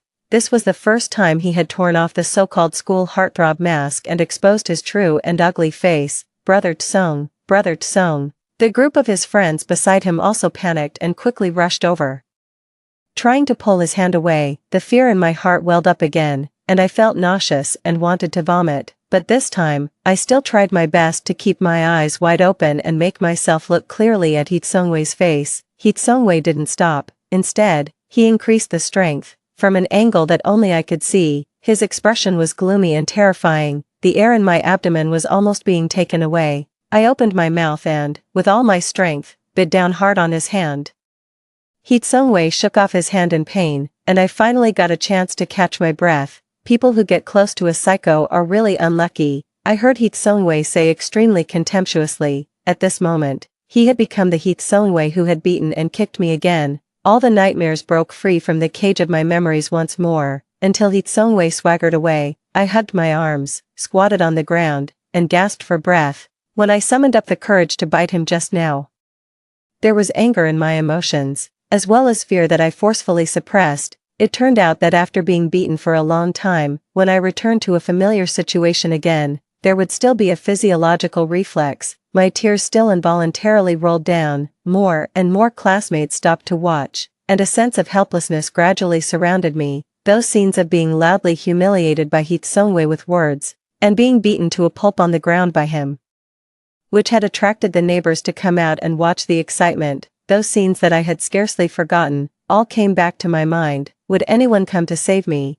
just like those many times I had silently cried out in the abyss before? In the end, I still shattered myself. What are you looking at? Get lost all of you. It was Qin Jiaxu's voice. Through my tears, I saw him like a fierce beast, roaring and driving away the surrounding classmates.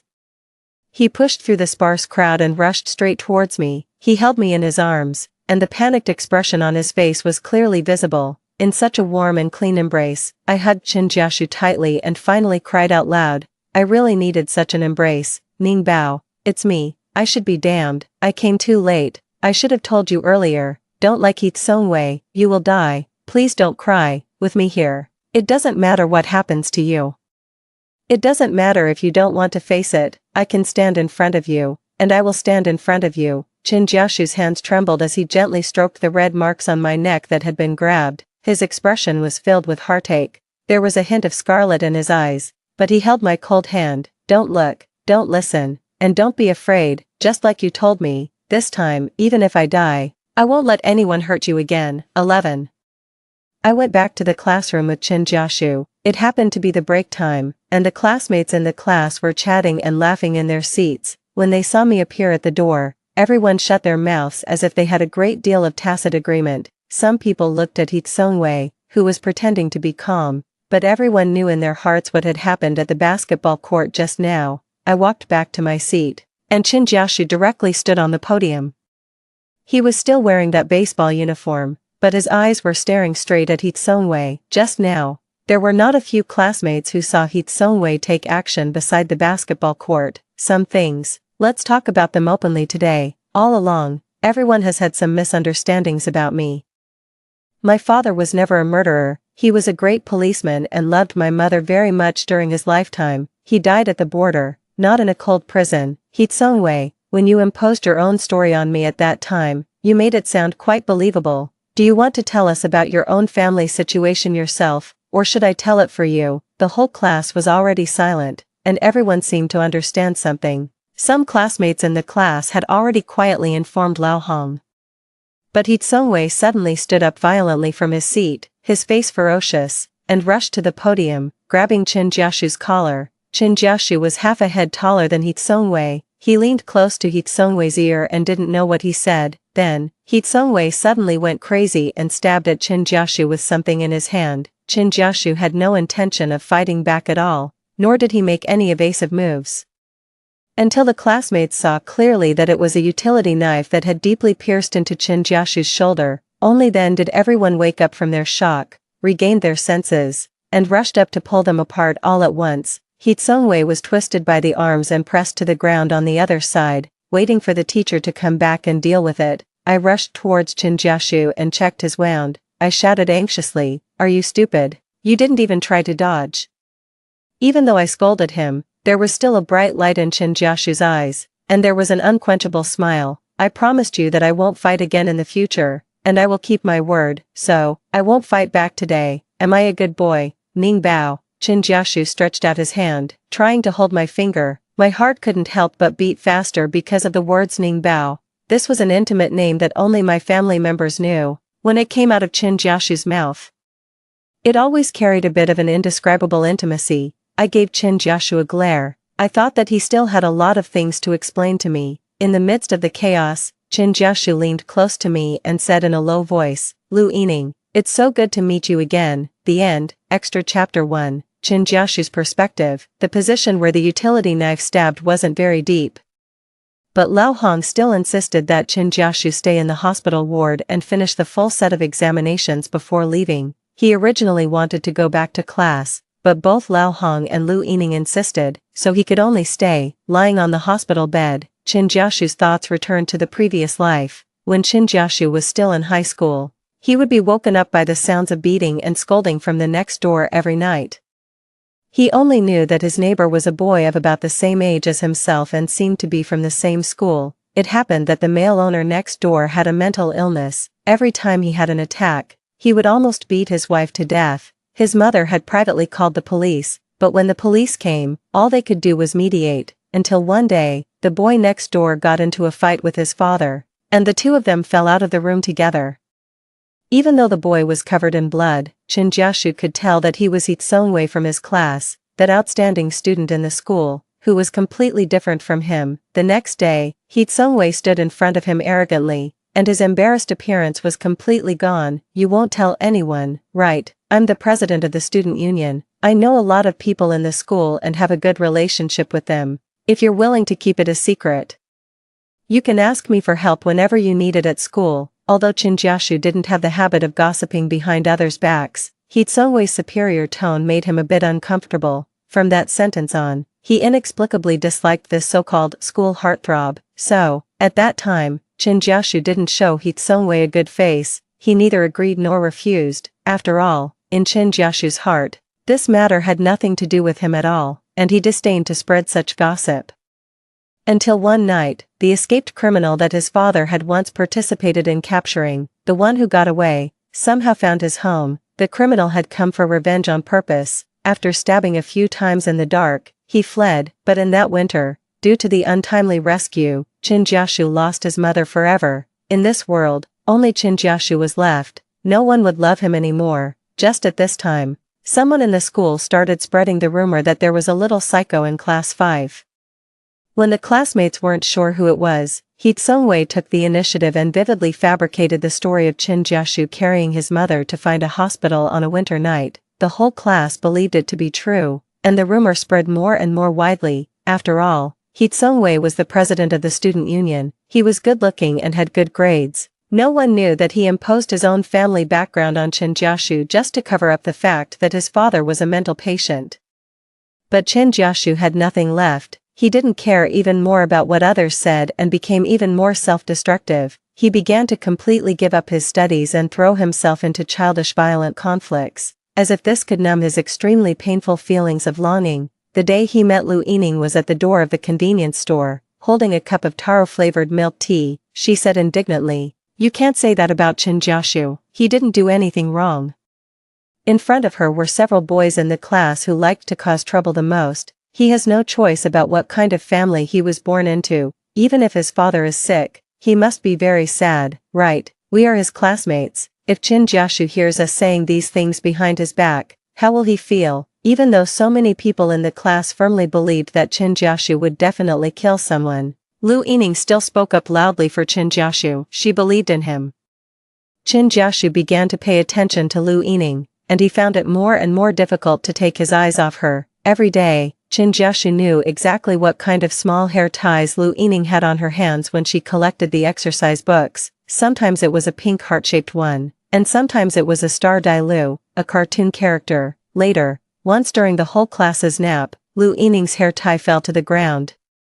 Chen Jiaxu picked it up as if he had found a treasure and secretly put the pink heart-shaped hair tie on his own hand. When he skipped class, he held up the pink heart on his wrist and asked his good friend Chen Jinian, "You tell me, is this really considered liking?" Chen Jinian was also in the same trouble as him, secretly in love with the class monitor, a little girl named Zhu Sui. "I don't know either, every time I see her, I just think she's so cute." "Yeah, that's right.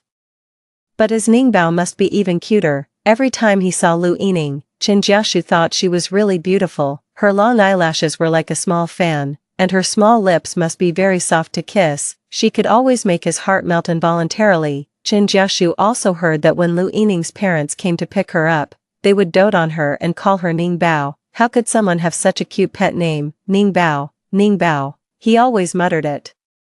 And it was the most beautiful incantation between his lips and teeth, until he watched Lu Yining fall in love with He Tsongwei, making a big fuss about it and making it known to everyone. But she didn't seem to be afraid at all and still looked like she was moving forward bravely. He Tsongwei clearly didn't care about her at all, just calling her over and sending her away as he pleased. It was a pity that she didn't like him. Later, Chen Jiaxu muddled through high school. Because he didn't perform well in the college entrance examination, he didn't get into his ideal university. He originally wanted to repeat his senior year, but he felt that life had no meaning at all. For such a life with nothing, what was the use of working hard? Even so, he still had a hidden intention and moved to the city where He Tsongwei and Lu Yining were. Because he didn't have a degree, he could only find a job as a car mechanic. The place where Chen Jiaxu worked was just below Lu Yining's company. He didn't want to disturb her, and even less did he want to be regarded as a pervert. He just wanted to be able to watch Lu Yining silently. Only when he knew that she was doing well could he feel at ease. In the WeChat group of old classmates, they would occasionally chat. One day, Chen Jiaxu saw Lu Yining happily sending out the electronic wedding invitations of her and He Tsongwei. Other classmates congratulated them one after another, and the emoticons kept flooding the screen. In the wedding photo, Lu Yining was smiling brightly. She must be the most beautiful bride in the world. Chen Jiaxu silently turned off his phone and lay in the dormitory that was only a few square meters. The smell of engine oil filled his nose, a sour feeling filled his eyes, and a secret pain welled up in his heart. This must be the end of him and Lu Yining, right? His love would never have a chance to be expressed in this lifetime. He heard the news of Lu Yining's death through this classmate group that he almost quit. Chen Jiaxu accidentally learned that when Lu Yining died, there was hardly a single piece of uninjured skin on her body, and it was all covered in bruises. That overwhelming anger engulfed him, especially after seeing that He Tsongwei quickly got a new girlfriend. The last bit of Chen Jiaxu's reason was destroyed. His girl was asleep forever. But the devil was still at large. He didn't know why, but he couldn't sleep day or night because as soon as he closed his eyes, he would see Lu Yining's red eyes from crying, appearing over and over again. On the 7th day after Lu Yining's death, Chen Jiaxu carefully planned and poured gasoline on He Tsongwei. Then, he lit the lighter. He Tsongwei's hateful face finally gradually disappeared in the flames. At this moment, Chen Jiaxu's heart was filled with a long-lost peace, if possible. He hoped that He Tsongwei would go to hell. Chen Jiaxu took out that long-lost high school graduation photo. In the photo, he had managed to squeeze next to Lu Yining with great effort. That day, Lu Yining had a high ponytail and wore a light makeup. He was wearing her hair tie on his hand. At the moment the shutter was pressed, he slightly turned his head towards her. This was the screensaver of Qin Jiashu's phone and also the only group photo of them in all these years. Qin Jiashu kissed the photo, and then, he jumped off from the highest point of this city, but the gears of fate turned again. Qin Jiashu never expected that he would actually return to the age of 18, this was simply the greatest gift from heaven. That was the year when Lu Yining loved He Tsungwei the most, and also the year when Qin Jiashu loved Lu Yining the most. However, from now on, Qin Jiashu would love Lu Yining every year. Extra Chapter 2. On the day when the college entrance examination results were announced, Qin Jiashu went missing. Lu Yining was extremely anxious. She had already checked the results. This time, not only did she get into her dream school, but she was also successfully admitted to her desired major. She wanted to share this good news with Qin Jiashu the moment she found out. But someone please tell her, why was Qin Jiashu gone? She ran to Qin Jiashu's house out of breath. Qin Jiashu's aunt said that she hadn't seen the boy since the results were released today. Could it be that his grades were not good, and he was hiding and refusing to see her? What a fool! Although she and Qin Jiashu had agreed that he must get into a school in the same city as hers before she would accept his confession. In fact, even if he didn't, she would still have accepted him. After He Tsungwei was expelled from school, the police took him away. And his whereabouts remained unknown ever since. That devil would pay the price under the sanction of the law. Under Lu Yining's questioning, Qin Jiashu confessed everything, knowing that confession would lead to leniency and resistance would lead to severity. Only then did they realize that both of them had been given a second chance at life. Lu Yining alternated between crying and laughing. She asked him if it hurt when he jumped off the building. Qin Jiashu said it hurt quite a lot. So he had beaten He Tsungwei every time he saw him afterwards. Even Lao Hong couldn't stand it anymore. There were row upon row of desks in front of me, and around me were all the familiar faces from my high school days. Suddenly, Lu Yining's phone received a WeChat message, and she quickly looked at her phone. It was a screenshot of Qin Jiashu's grades. There was also a passionate sentence, "Dear girlfriend, I made the cut." It was as if fireworks were exploding above her head. And Lu Yining was so happy that she let out a scream. "Ning Bao." Qin Jiashu's voice came from behind her. Lu Yining turned around in surprise and saw Qin Jiashu holding a large bouquet of flowers, sweating profusely, and in his hand was a pink hair tie that she had been unable to find before. Lu Yining ran over with a smile and hugged him. "My mom said, don't eat out tonight, come to my house." Before Lu Yining could finish her sentence, her words were lost in Qin Jiashu's kiss. Just as he had imagined, it felt so good to kiss her. Story 2. Zhou Ci and I were like a pair of resentful lovers, hurling insults and fists at each other, until he finally declared, "Whoever refuses to divorce is a dog." On the road to divorce, we cursed each other with the most venomous words, but when a tanker truck came hurtling towards us, he suddenly swerved the steering wheel, taking the hit on his side. He gave me an extra 0.01 seconds to live. When I opened my eyes again, I found myself back in the summer after my junior year of high school. Zhou Ci was holding a bouquet of flowers, asking if I wanted to give it a try. In the next second, his exhausted face lifted with a grim look. The moment our eyes met, I knew he had returned as well. I found a stack of Sun Yan's portraits in Zhou Ci's safe. Heartbroken, I knew he was doomed. Without a word, I rushed up and slapped him twice, scratching his face. At first, he just dodged, but then, in a panic, he pushed me away. "What are you on about? Are you sick?" I grabbed the portraits and smashed them on his face. "I'm sick, you're the sick one, secretly drawing your sister-in-law. Isn't that disgusting?" Watching the scattered drafts on the floor, Zhou Ci's eyes reddened. "Su Cici, I've never seen anyone as despicable and venomous as you. You're just jealous of Sun Yan, with ill intentions, but you can't even compare to a fraction of her.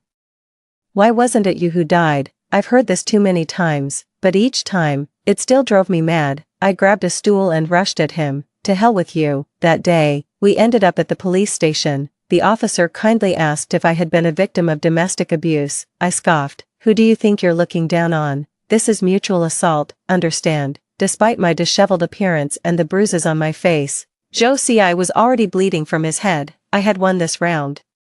Leaving the police station, we pointed at each other's noses. This marriage had to end. Whoever refuses to divorce is a dog. who would have thought we'd die on the way to getting a divorce? Just a second before the tanker truck hit, I was still cursing him as a perverted voyeur lurking in dark corners. Josie's face was as black as the bottom of a pot, his teeth clenched. The one I love is Sun Yan, always has been. If you didn't look exactly like her, do you think I would have been with you?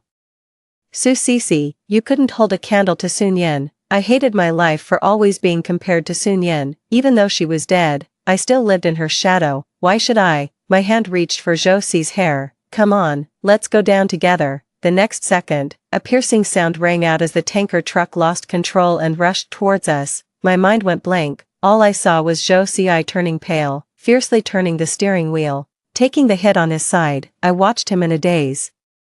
Watching this man who had been entangled with me for 10 years, we always had a tumultuous relationship, constant arguing and bickering throughout these 10 years. Why didn't we split up? Some asked him, others asked me. I remained silent. He just smoked sullenly. No one could explain why. It was just like that year when he, looking listless, held a wilted bouquet of flowers and asked if I wanted to give it a try. How strange. He had just rejected my confession a few days earlier, saying he didn't want to date and preferred to focus on his studies. How could he change his mind so quickly? It wasn't until much later that I learned he had actually intended to confess to Sun Yan, but was turned down, disheartened and sad. He saw me, a face that looked exactly like Sun Yan's. Subconsciously, he approached me, using me as a substitute, reliving his memories of Sun Yan through me. For 10 years. He truly deserves to die. He should just die.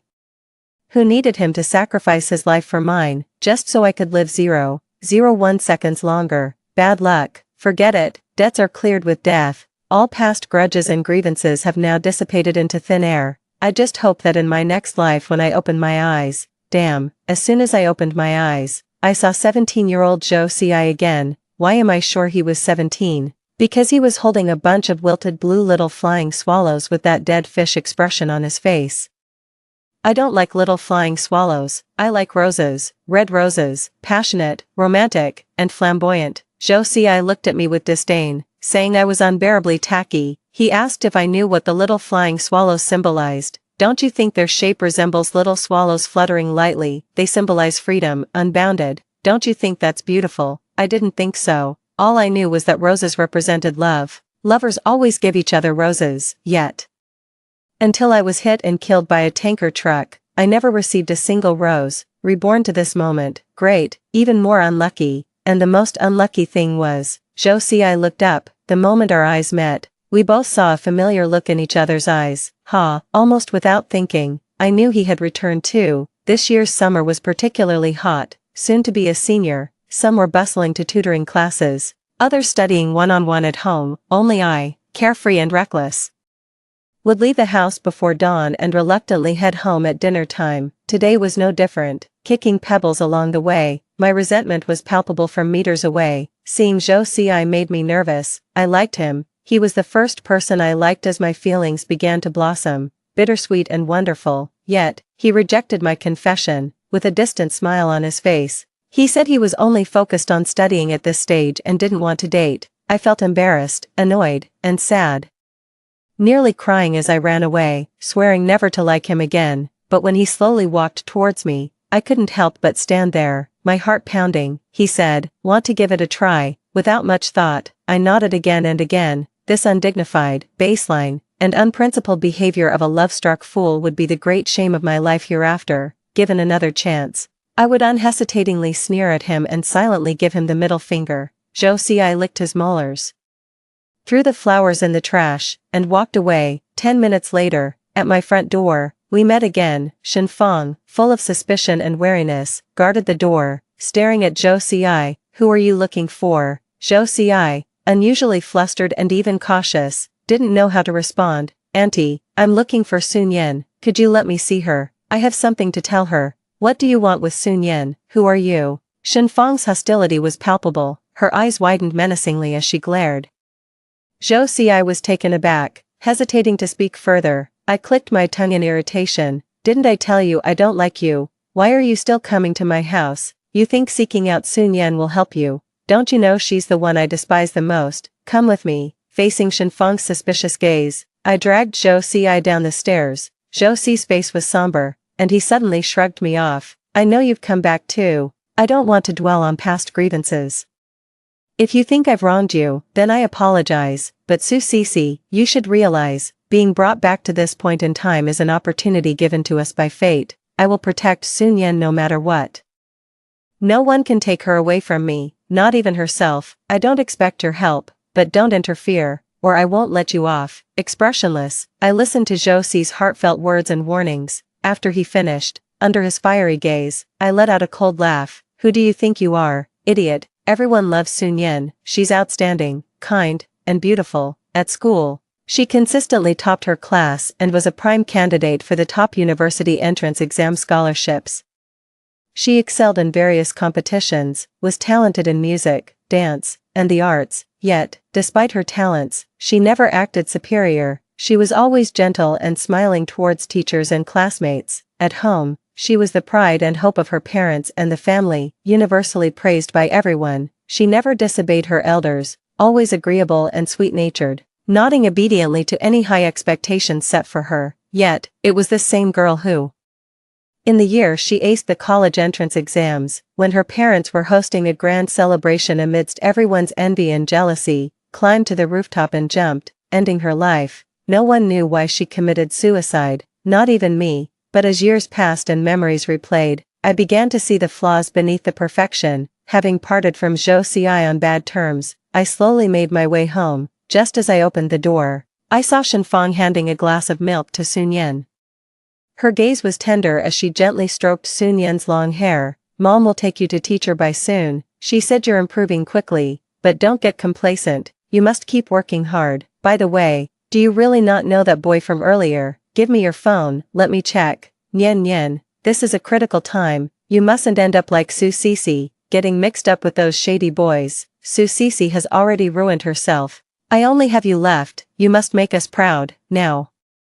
Hurry up and drink your milk while it's warm. Shenfang had noticed my presence long ago, yet, she didn't care much, even rolling her eyes at me disdainfully. I thought to myself quietly, as a daughter who's considered a failure, I couldn't just bear this infamy for nothing, so I stepped forward, snatched the glass from Nyen's hand, and smashed it on the ground with a crash. Su Cece, what are you trying to do? Shenfang yelled hysterically. I raised my eyebrows. From now on, if I can't have this milk, neither can Sun Yan. Did I ever drink milk when I was very young? I can't remember. Since I can remember, I've never touched the good things at home, those fine foods and well-balanced meals. Whenever my chopsticks nearly touched them, Shenfang would slap my hand away. What are you eating? This is prepared for Nyen Nyen. It's a waste to give it to you. Might as well feed it to a dog. At least a dog can guard the house. What can you do? Initially, I would cry and make a fuss about it, but instead of getting what I wanted, I only got a beating. Shenfang never held back when hitting me. She would lift her hand high and strike down hard, causing a loud smack, and my face would turn away from the force, half of my face and head going numb. Su Cece, are you rebelling against the heavens? You still want to drink milk? Have you thought about whether your grades even deserve it? Comparing yourself to Nyen Nyen.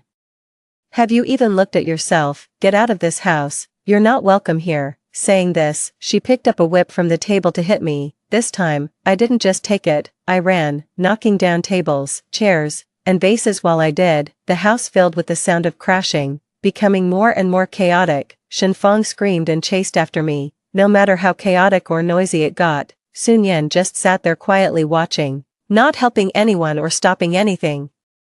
Even indifferently picking up a book from the table to read. That was until I snatched her cell phone. Finally, she looked up at me. Her indifferent gaze showed a moment of confusion, then stiffness, stiffly watching as I took the cell phone and rushed into her room, slamming the door shut. The first thing I wanted to do was lock the door, but the lock was broken and couldn't be locked. I could only lean against it with my back. Outside, Shenfang's kicks and curses could be heard.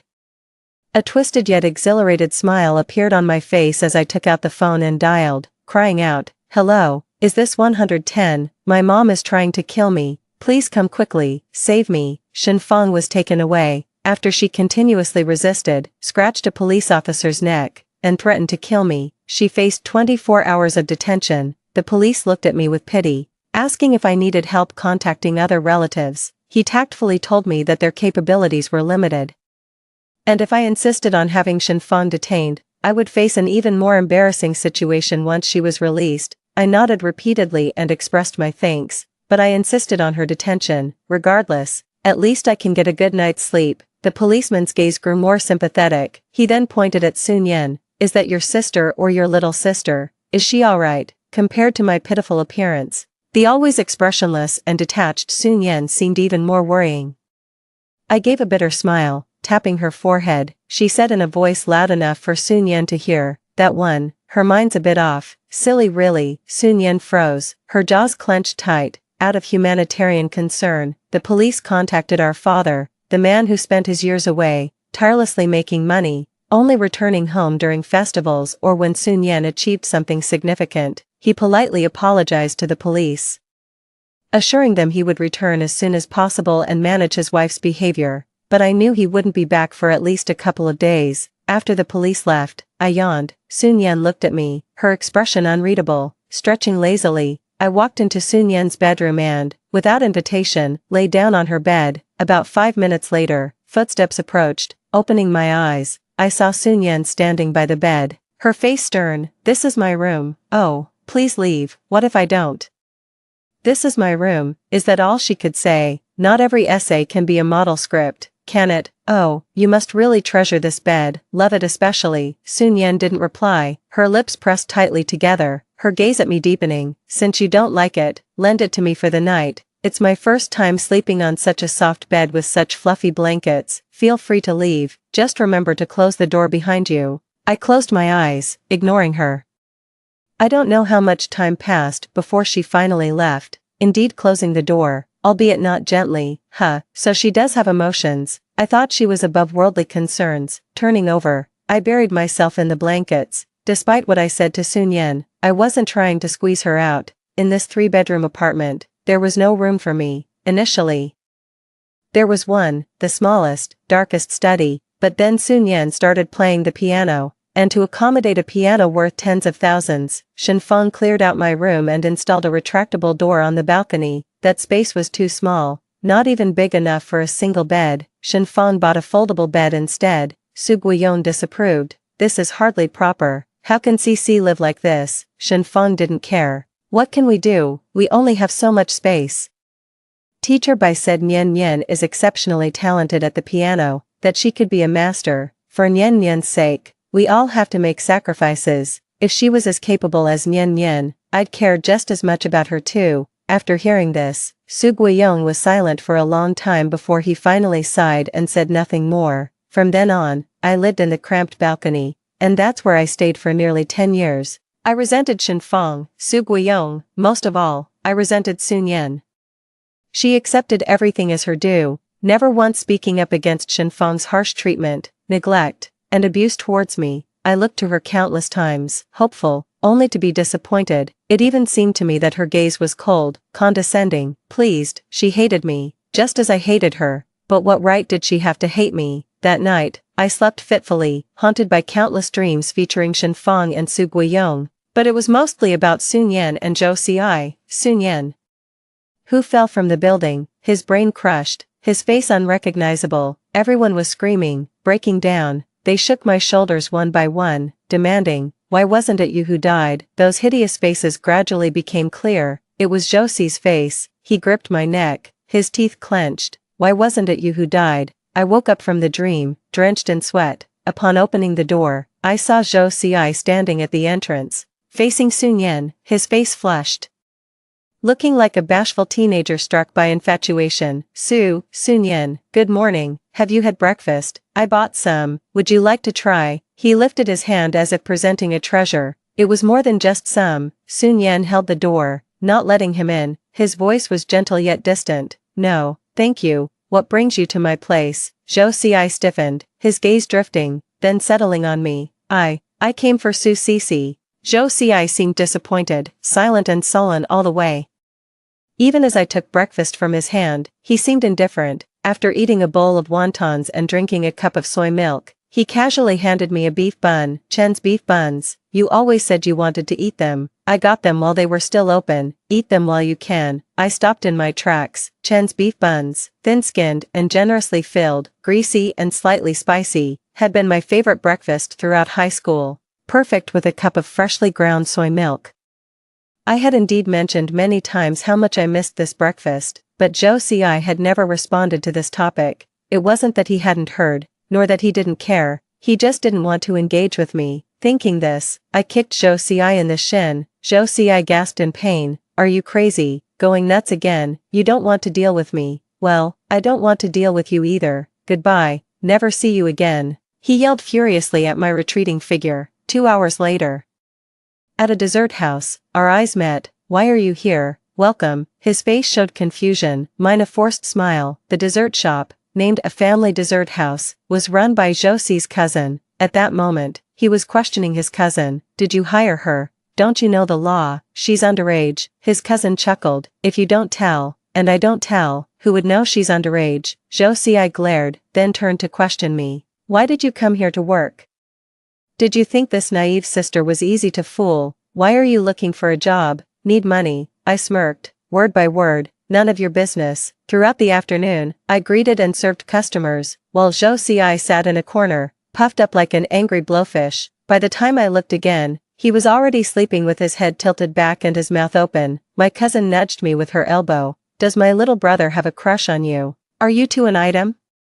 I cleared the table expressionlessly. "He likes my sister." "Huh, my twin sister, who looks exactly like me." Yikes, some kind of stand-in drama. "Is he that bad?" "Heh, wait for me. I'm going to beat him up." Good news number 1, Josie was chased around and scurried out of the dessert shop after being beaten by his sister. Good news number 2, I got the part-time job after the trial period, earning 10 yuan per hour with double pay on holidays, paid monthly, coming out of the dessert shop.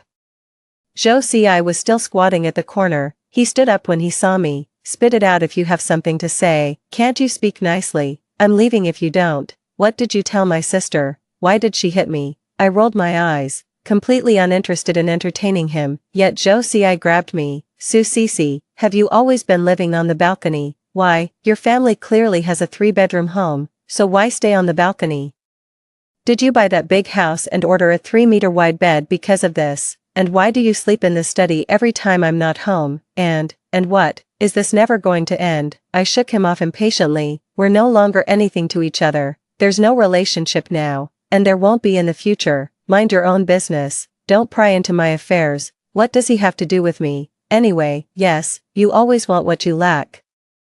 I bought that big house and ordered a 3-meter wide bed because I never had it, but that big house, that big bed, made me scared. It was so empty, it was unsettling, only nesting in a cluttered study, lying on a narrow sofa bed. Could I feel safe? How ironic, how sad. I thought I could make up for my childhood deficiencies by growing up, but it turned out to be the poverty of my life. Upon being released from detention, Shenfang immediately called the tutors from various cram schools to make up for the lessons Sun Yan missed. Then she rushed into the kitchen to cook a nutritious meal for her precious darling. At first, she glared at me, wanting to hit me. I waved my phone. "Dare to hit me, and I'll call the police." Shenfang was so angry she was gasping. "Give Nian Nian her phone back." "No, either buy her a new one, or she won't use one anymore." Her face flushed with anger.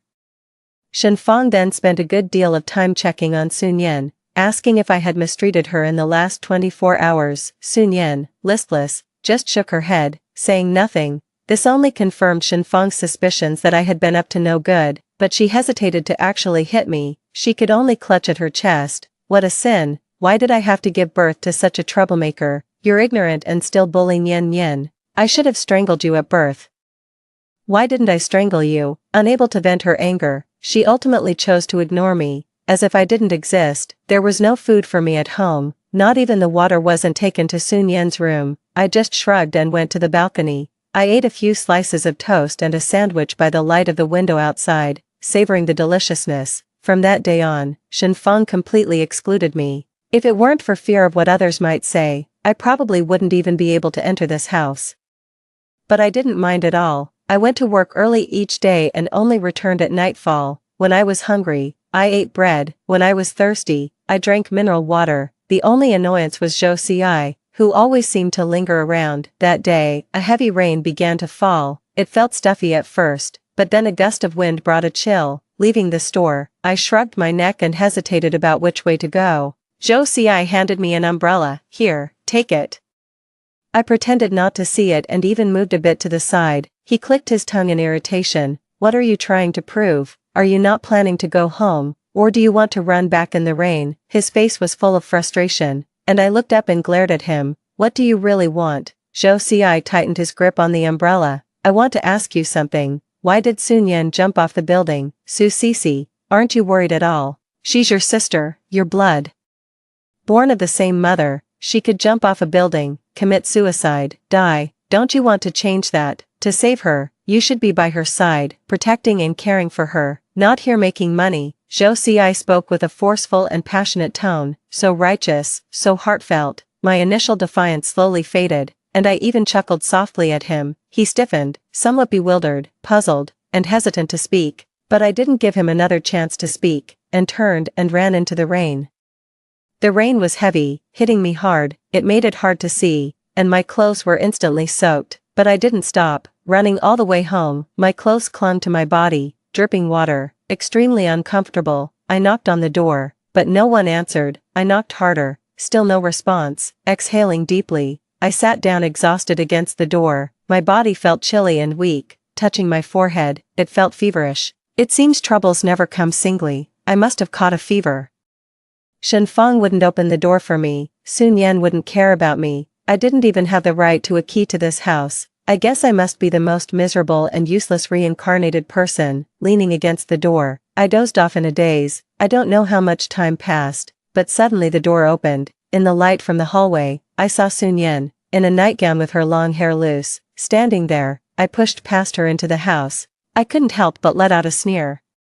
Never thought I'd see the day you'd open the door for me. I thought you would rather have me die outside. Sun Yan didn't speak, just closed the door and crouched down, wiping the water off the floor with a towel. Her action was different from Shen Feng's indifference. Sun Yan truly didn't care, didn't pay attention, didn't mind at all. It was as if I were a stranger to her, or perhaps invisible. She couldn't see me, nor did she want to. So why did she turn to me for help? Sun Yan, have you ever, even once, wanted to stand up for me? In this family, you are adored and receive all the benefits, yet you've never spoken a word for me. Do you take pleasure in seeing me trampled underfoot, watching me mistreated and abused, while you live like a little princess? Are you happy about that? Do you really hate me that much? Sun Yan remained silent, but her actions paused. I waited. Seconds and minutes passed. The light in my eyes slowly faded, and I almost turned to leave when suddenly, Sun Yan stood up. The towel dropped to the floor. Her arms were so tense they trembled. Suppressing her voice, she almost growled, "Yes, I hate you. I utterly despise you. Su Sisi, you are worthless. When does your memory begin? At 6 years old, 8, 10, I remember from the age of 2, when you were still playing with building blocks and dolls, I could recite the 3-character classic in full. Mom was so happy. She called Dad to let me recite it to him over the phone. She urged Dad to come home quickly, saying she wanted to take me to the hospital for an IQ test. 120, that was my test result, higher intelligence, relatively outstanding among others, but that's all. But Mom wouldn't listen. She thought she had birthed a genius. A genius needs a particular way of nurturing and educational investment. She dreamed of a bright future. I said I wanted candy. She said no. Geniuses shouldn't eat candy, but Dad still bought me 2. I ate the lychee-flavored one and left the strawberry for you. That was the last lollipop I ever ate. Su Sisi, how can you live so carefree and unbounded? I begged you, don't go out to play, study and read with me, keep me company. But you couldn't sit still, couldn't learn. You're just worthless. You're nothing but a waste, ignored and abandoned by Mom. But I am a genius. If I turned from a genius into nothing, I would die. She would kill me. A flash of lightning tore through the night, revealing Sun Yan's eyes, red and swollen with desperation, helplessness, and fear. Then a thunderclap exploded nearby. I couldn't help but shiver, a bone-chilling cold spreading from my fingertips throughout my body. What are you talking about? Who would kill you? Shen Feng. Sun Yan swayed, raising her hand to wipe away her tears. You don't understand. You know nothing. Have you ever been in a room that can't be locked, where someone can silently stand behind you at any moment? She can't understand the content of the books, but she would suddenly speak up, criticizing you for being too close to the book, for your sitting posture, for letting your mind wander. You can't relax for even a second. those eyes follow you like a shadow, like a festering sore clinging to the bone. Have you ever tried sleeping while someone watches you? Open your eyes. And there's someone standing right in front of your bed. They might wipe your sweat, cover you with a blanket, hold your hand, or do nothing at all. Just quietly watch you. You are my everything. I only have you. You must strive. You cannot slack off. You cannot fall behind. You must be first. Be the best one. My child should be the best. Only if you do your best will Dad come back. He won't abandon us. Or else what will we do? I can only take you with me in death. All these words seemed to have exhausted all of Sun Yan's strength. She leaned on the sofa, and it took her a long time to stand up again. Her voice regained its calm. Mom took sleeping pills. She won't wake up tonight. You came in on your own. It has nothing to do with me. Her steps were unsteady as she floated back to her own room like a lost soul. I relaxed, collapsing into the chair. There are some things I no longer want to ask about, including the words under the bed. Sun Yan's suicide remains a mystery. She left neither a word nor a note. Shen Fang nearly tore the house apart, seeking the truth behind Sun Yan's suicide. It wasn't until someone lifted the bedboard that everyone froze in place. The crookedly engraved words, like a pair of large hands, choked everyone present. Save me, save me, save me, Su Sisi, save me. Why did Sun Yan need saving? Why was my name there? Shen Fang grabbed my neck, screaming, what did you do to Nian Nian? Did you cause her death? Su Sisi, why don't you die? Why wasn't it you who died? I don't understand either. Why, was Sun Yan asking me to save her? Or was it because of me that she needed saving? At that moment, Shen Fang's hatred towards me left me numb. I was deeply perplexed. Sun Yan, what exactly are you trying to tell me? That night, I took over her room. After she closed the door, I crawled under the bed. It was spotless, cleaner than the floor outside. Turning on the light on my phone, I shone it on the bedboard. The dense, jumbled words had taken up half the space. I trembled as I touched my name. So, Sun Yan, were you asking me to save you? Shen Fang glared at me. How did you get in? I nonchalantly sipped my porridge. Locking me out last night was the first and last time. Otherwise, what will you do? Shen Fang sneered. This is my house. You can only enter if I let you. If I don't let you in, Su Sisi, what are you doing? She screamed, wanting to come forward but daring not to. I pulled Sun Yan's hair, pressing scissors against her scalp. She didn't move, except for a muffled groan of pain at the beginning. She said nothing. Shen Fang shook all over, both angry and anxious. Let go of Nian Nian. What on earth do you want to do? I raised an eyebrow. Don't move, otherwise.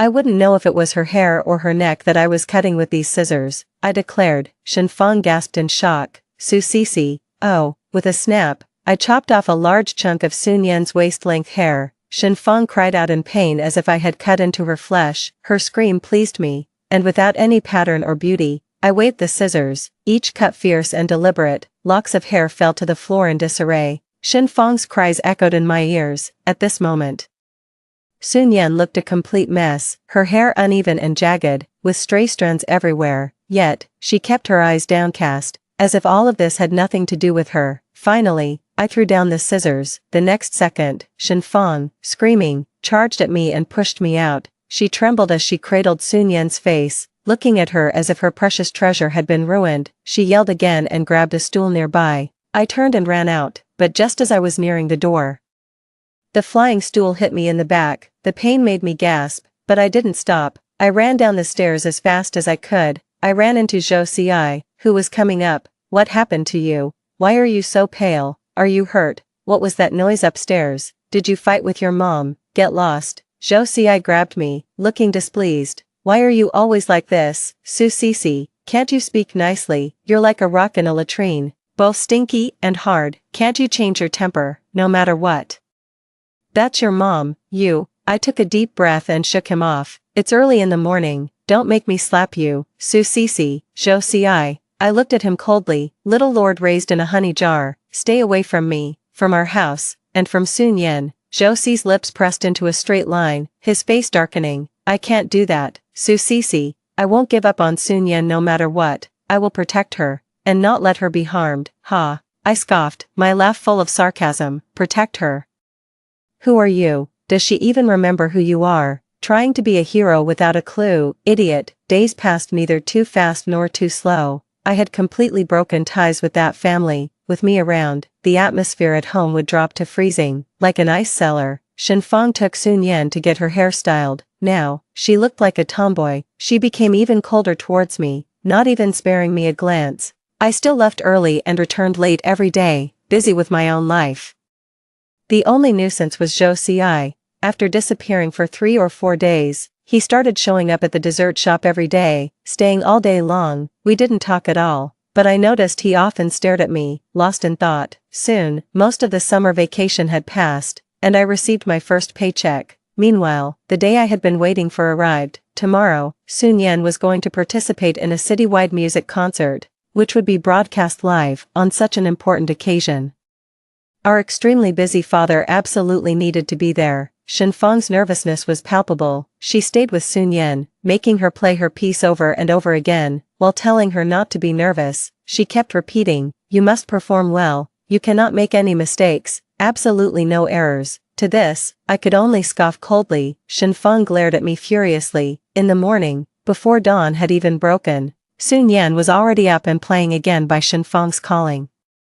I buried myself in my blanket, irritated, and fell back into a restless sleep. By the time I woke up again, they were already gone. The dessert shop was bustling today. After a busy spell, my cousin shot me a knowing look. "Where's my silly brother today? Why didn't he come?" "I don't know. Perhaps he went to cultivate his taste," I replied. "What's that supposed to mean?" I just smiled and offered no explanation. When I got home in the evening, Shenfang was jubilantly dancing around, repeatedly saying how proud Sun Yan made her. It seemed the performance went perfectly, yet, Su Guiyong was nowhere to be seen. "Hey, where's our old man? Has he not come home thrice?" Shenfang's face froze, clearly stung by my words. "What do you know? Your dad is very busy. Where do you think all this food and drink comes from? Do you think earning money is easy? Is that so?" I thought he was busy entertaining his mistress. "What nonsense are you spouting?" "Fine," I shrugged. "Let's just say I'm talking nonsense." Shenfang blocked my way with a grim face. "Do you know something?" I teased her patience with a half-smile. Seeing her on the verge of exploding, I slowly spoke up. "At the Juanhao Hotel, I saw him entering with a woman." Shenfang looked as if struck by lightning, her face contorting like a demon's. She grabbed her bag from the table and stormed out without looking back. Compared to Shenfang, I despised Su Guiyong even more. As a child, I depended on him. He wasn't as biased or harsh as Shenfang. He always disapproved of Shenfang's behavior. "Both the palm and the back of the hand are flesh. How can you act like this?" So, I confided all my sadness and grievances to him. I said, if mom and dad were to divorce, I'd want to stay with dad. Su Guiyong, both pained and relieved, rubbed my head gently, but that night, during an argument with Shenfang, he blurted out, "Cici even hopes we divorce. She doesn't want to stay with you. See how much of a failure you are as a mother." Su Guiyong grabbed his luggage and left. Shenfang looked at me menacingly, dragged me by my hair from the living room to the kitchen, and made me kneel there all night. I cried and called Su Guiyong, begging him to come back, saying I was scared. He scolded Shenfang over the phone and comforted me, but he never came back. "Is this love?" Shenfang bluntly told me she didn't love me. Su Guiyong told me he loved me. He felt for me, but he did nothing, only to end by telling me he loved me. But he was helpless. Sun Yan removed the wig from her head, slowly stood up, and prepared to go back to her room. "Let me take off my makeup," she said. "Change your clothes and come with me," I said. Sun Yan stopped in her tracks but made no further move. "I'll wait only 10 minutes. When the time's up, I'm leaving." "Where are you taking me?" "I'm selling you." Sun Yan paused, momentarily stunned. She stared at me blankly, which inexplicably pleased me. I tapped on the table. "Hurry up." Startled, Sun Yan turned and hurried toward the bedroom, her steps quickening. She even stumbled near the door. After 8.5 minutes, Sun Yan emerged from the bedroom. She wore a plain white dress, her cheeks unusually flushed, slightly out of breath. Clearly, she had rushed. I lifted my chin and led the way out. Sun Yan followed closely behind. Whenever I looked back, she was always a meter away. Our first stop was a sweet house. My cousin's eyes widened. "She really does look just like you, but it's easy to tell you two apart. Your sister is gentle, and you're lively." I smiled. "We are different individuals. Naturally easy to recognize." I picked up a piece of cake and a cup of coffee, placing them in front of Sun Yan. "The shop's most popular matcha cake and a cappuccino. try them. Sun Yan blinked and politely took the spoon. I'm working part-time here. The time I'm not at home, I'm here. The boss is nice, and the colleagues are friendly, but there's a lot to learn. This cappuccino took me half a day to learn how to make the latte art. You could probably learn it in an hour, recently. I've also been learning to make cakes with the master. It's quite interesting. Sun Yan quietly listened as she ate the cake in small bites. I took the half-eaten cake away. Save some room. We'll eat something else in a bit. Is there anything you'd like to eat? Sun Yan thought for a moment. Street food. So, I took her to the university town, a whole street of food stalls, from one end of the street to the other and back again. Took us an hour and a half. Sun Yan looked a bit pale. Stomachache, let's not eat any more. Come on, I'll take you to the next place. After a 20-minute bus ride, we got off. Seeing the familiar building, Sun Yan looked puzzled. I didn't explain but led her to a small low-rise building nearby, on the second floor, the third room on the left. I unlocked the door. The space is small, just a bed, a wash basin, and a bathroom. The desk and chairs over there, I bought those myself. No choice, the rental houses near our school are expensive. And this is the cheapest. I rented it using Sister Zhou's identity. She paid for a year, and I reimburse her monthly. I handed the key to Sun Yan. This door can be locked from the inside, and this is the only key. If someone knocks, you can choose to open it or not. Do you want to stay here tonight? Sun Yan gripped the key tightly in her hand, her fingertips turning white. A minute passed, and without waiting for her answer, I left the rental room. Outside the door, I crouched for a long while until I heard the sound of the door being locked from the inside. With a barely noticeable smile, I slowly stood up and walked down the stairs. Shenfang was never easy to get along with. She was stubborn to the point of being paranoid, with a strong desire to control everything. Anything out of her control could drive her mad. The one who could most trigger her emotions was Su Guiyong. Su Guiyong wouldn't answer her calls, wouldn't take her out, and wouldn't come home. Do you know how busy I am? Do you realize how hard it is to provide for a family? Why don't I take care of the kids and you earn the money? Shenfang was like a paper tiger, prone to tantrums and unreasonable behavior, but with Su Guiyong, she always backed down. As long as he came home, it was enough. As long as they didn't divorce, it was enough. Was she completely unaware of Su Guiyong's affairs outside? Impossible. She just chose to turn a blind eye. Deceiving herself. Now that I had exposed it, Shenfang was bound to go insane. She stormed into the hotel and attacked the other woman. Enraged, Su Guiyong kicked Shenfang out. What he didn't expect was that someone reported the hotel for illegal activities, drawing both the police and the trailing reporters. The entire scene was captured on camera. Those who needed to go to the hospital went, and those who needed to go to the police station went. It was another eventful night. The next day, when I stood in front of Sun Yan, her expression changed from confusion to shock, then to understanding, and finally, it turned pale. Su Cici, what are you trying to do? In the reflection of the window, I saw myself with a short haircut identical to hers, styled from a photo I showed to the hairstylist. I was also wearing a white dress, taken from her wardrobe, with an expression as cold and detached as hers. Who could tell which one was Sun Yan and which one was Su Cici? I looked at her seriously. Let's play a game. From today, you are Su Cici, and I am Sun Yan. You run away, and I settle the scores. Su Guiyong wouldn't admit to his infidelity. He merely said that the woman was his subordinate, and they were alone together to discuss work. It was Shenfang who was paranoid and distrustful. If we don't even have basic trust, then let's just get a divorce. Upon hearing this, Shenfang immediately deflated. She accepted Su Guiyong's explanation and swallowed her grievances. In the living room, Su Guiyong was losing his patience. Alright, I brought you back. There are things to attend to at the factory. I must leave immediately. Aren't you eating at home? Su Guiyong, do you even care about this home anymore? I'm busy all day, and I hardly see you. When you finally come back, you leave before your seat even gets warm. Enough already. Do you know how much I lost because of this fuss? What am I supposed to do if I don't go back? Should I just lose the clients and the money? How are we supposed to live? Shenfang closed her mouth, holding her breath. She could neither swallow nor spit it out. Su Guiyong glanced at her with disgust, but turned to me with a warm and gentle look.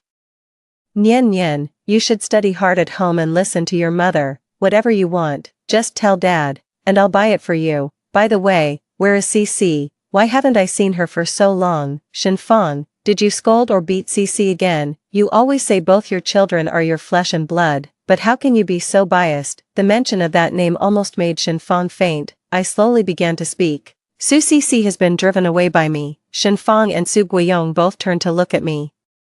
And the room fell silent, so quiet you could hear a pin drop. Nian Nian, what are you talking about? What do you mean Cece has been driven away by you? Did Su Cece bully you again? This is such a misfortune for our family, such a misfortune. I kept a calm expression and spoke evenly. Su Cece was severely affecting my studies, making it impossible for me to concentrate, so I asked her not to come back until after the college entrance exams. Su Guiyong's face was full of disapproval and condemnation. Nian Nian, Cece is your sister after all, although she can be quite troublesome. Turning her away like this is wrong. What nonsense are you talking about? Do you even know what Su Cece has turned into now? Look at Nian Nian's hair, it was Cece who cut it, and she even called the police to arrest me. It's good that she's gone. I've wanted to drive her out for a long time. Don't you have any sense of being a mother? Our home is never peaceful, and it's all because of you. And do you act like a father should? You're just being unreasonable. I don't want to talk about this anymore. As they started arguing again, I stood up to break the deadlock. I think the most important thing at this stage is the college entrance exam. To make a good impact on the exams, everyone in our family should compromise and make concessions, since Su Cece is also a member of this family. What does it matter if she makes some sacrifices? Shenfang's eyes lit up, nodding in agreement. Su Guiyong hesitated. Fine, do whatever you want, I don't care anymore. Dad, you are the pillar of our family, how can you not care? I actually need a favor from you. Dad, can you give me 50,000 yuan? Su Guiyong's eyes widened. Nian Nian, what do you need 50,000 yuan for? This is for the next year's living expenses, tuition, and accommodation fees for Su Cece. I promised her this, and she assured she won't spread rumors and will tell everyone she moved out voluntarily. 50,000 yuan isn't a lot, but it's enough for a student to live comfortably for a year and even save some for college. 50,000 yuan is not a small amount either, and even though Su Guiyong could easily spend that amount on a handbag for someone else, he is reluctant to spend it for his own family. We are all family, why bring money into this? Cece is being unreasonable.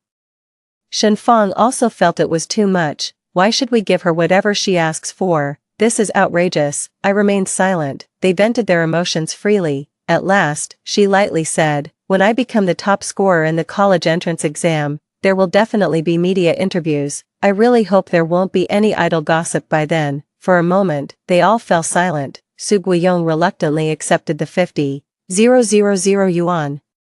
While Shenfang felt as though she was biting off a piece of her own flesh in pain, when I delivered the money to Sun Yan, she was standing at the counter, wearing my clothes and a wig. Zhou Xi was beside her, slowly operating the coffee machine, glancing at her after each step he completed. When Sun Yan nodded obediently, Zhou Xi's lips curled into a satisfied smile. I watched this scene for a long time before turning away without hesitation.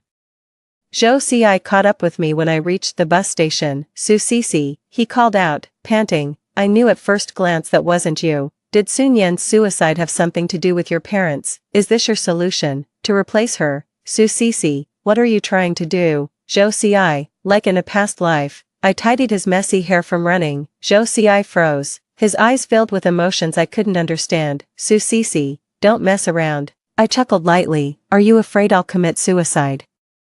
Do you think I'm the type to do that? Zhou Xi shook his head. You wouldn't, even if you were to commit suicide, you'd take someone down with you. He knows me well, indeed, so, mind your own business. If you really want to help, just do like today, helping Sun Yan check and fill the gaps. That's enough. Zhou Xi, you can't be a savior to anyone, only she can save herself. When I got home, Shenfang had already prepared dinner. The usual stewed beef, scrambled eggs, vegetables, rice, and a glass of milk. Nian Nian.